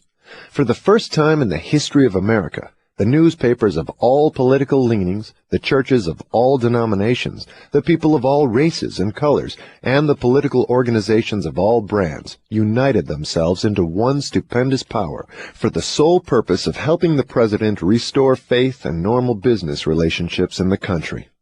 In a conference held between the president and a group of emergency advisors a few days after he went into office, I asked him what was his major problem. He replied, "It is not a question of majors and minors. We have but one problem, and that is to stop fear and supplant it with faith." Before the end of his first year in office, the president had stopped fear and supplanted it by faith, and the nation was slowly but surely on the way out of the jungle of depression. By the end of his first term, mark well the element of lapse of time, the president had so effectively consolidated the forces of American business and private life that he had an entire nation in back of him, ready, willing, and enthusiastically desirous of following his lead, no matter which way he went. These are facts well known to everyone who reads newspapers or listens to the radio. Then came another presidential election and the opportunity for the people to express their faith in their leader. They expressed it in a landslide without precedent in American politics, and the president went into office a second time with an almost unanimous electorate vote, with only 2 states meekly dissenting. Now observe how the wheel of life began to reverse itself and turn back in the other direction. The president changed his policy from definiteness of purpose to indefiniteness and drifting. His change of policy split the powerful labor group and turned more than half of it against him. It split the almost solid following he held in both houses of Congress, and more important than all this, it split the American people into pro- and anti-groups, with the result that about all the president had left of his original political assets was his $1,000,000 smile and his ready handshake, obviously not enough to enable him to regain the power he once wielded in American life. Here, then, we have an excellent example of a man who skyrocketed to great power through definiteness of purpose and belly-flop to the starting point by his habit of drifting. In both his rise and his fall can be seen clearly the operation of the principles of drifting and non-drifting reaching a climax through the power of hypnotic rhythm and time. All my life, the devil had a dramatic story to tell of his dealings with me. He saw me drift in and out of scores of business opportunities for which many would have given a king's ransom. He saw me drifting in my policy of relating myself to others, particularly in my lack of caution in business dealings. The circumstance which saved me from fatal control of the law of hypnotic rhythm was the definiteness of purpose with which, at long last, I dedicated my entire life to the organization of a philosophy of individual achievement. I drifted at one time or another on all my minor whims and endeavors, but my drifting was offset by my major purpose, which was sufficient to restore my courage and start me once more in the quest of knowledge every time I was defeated in connection with my minor aims. I learned something of the hazardous nature of the habit of drifting while engaged in analyzing more than 25,000 people in connection with the organization of the law of success. These analyses showed that only 2 out of every 100 have a definite major aim in life. The other 98 were caught by the habit of drifting. It seems more than a coincidence that my analyses clearly corroborated the devil's claim that he controls 98 out of every 100 people because of their habit of drifting. Looking back over my own career, I can see clearly that I could have avoided the majority of the temporary defeats with which I met if I had been definitely following a plan for the attainment of my major purpose in life. From my experience in having analyzed the problems of more than 5,000 families, I know definitely that the majority of married people who get out of harmony with each other do so because of the accumulation of a great number of little circumstances in their married relationship, which could have been cleared up and disposed of as they arose if there had been a definite policy to do so. They do not live their married life with definiteness of purpose. So the story has gone, all back down the ages. The man with the most definite plan and purpose and the most power rides on to victory. The others scurry for cover and get crushed under the heels of those who are more determined. The answer is not hard to find. There is no use looking toward high heaven for it. For my part, I would prefer to seek the answer from the devil, for he would tell me quickly enough that victory goes to the people who know what they want and are determined to have it. They have mastered the habit of drifting. They have definite policies, definite plans, and definite objectives. Their opposition, which may outnumber them very greatly, has no chance against them, because the opposition has no plan, no purpose, no policy, except that of drifting along, hoping that something may turn up to help them. In those 3 brief sentences, you have the sum and the substance of the difference between success and failure, power and lack of it. We come now near to the end of our visit through this book. If we were to try to state in one brief sentence the most important part of that which I have tried to convey through the book, it would be something like this. One's dominating desires can be crystallized into their physical equivalents through definiteness of purpose backed by definiteness of plans, with the aid of nature's law of hypnotic rhythm and time.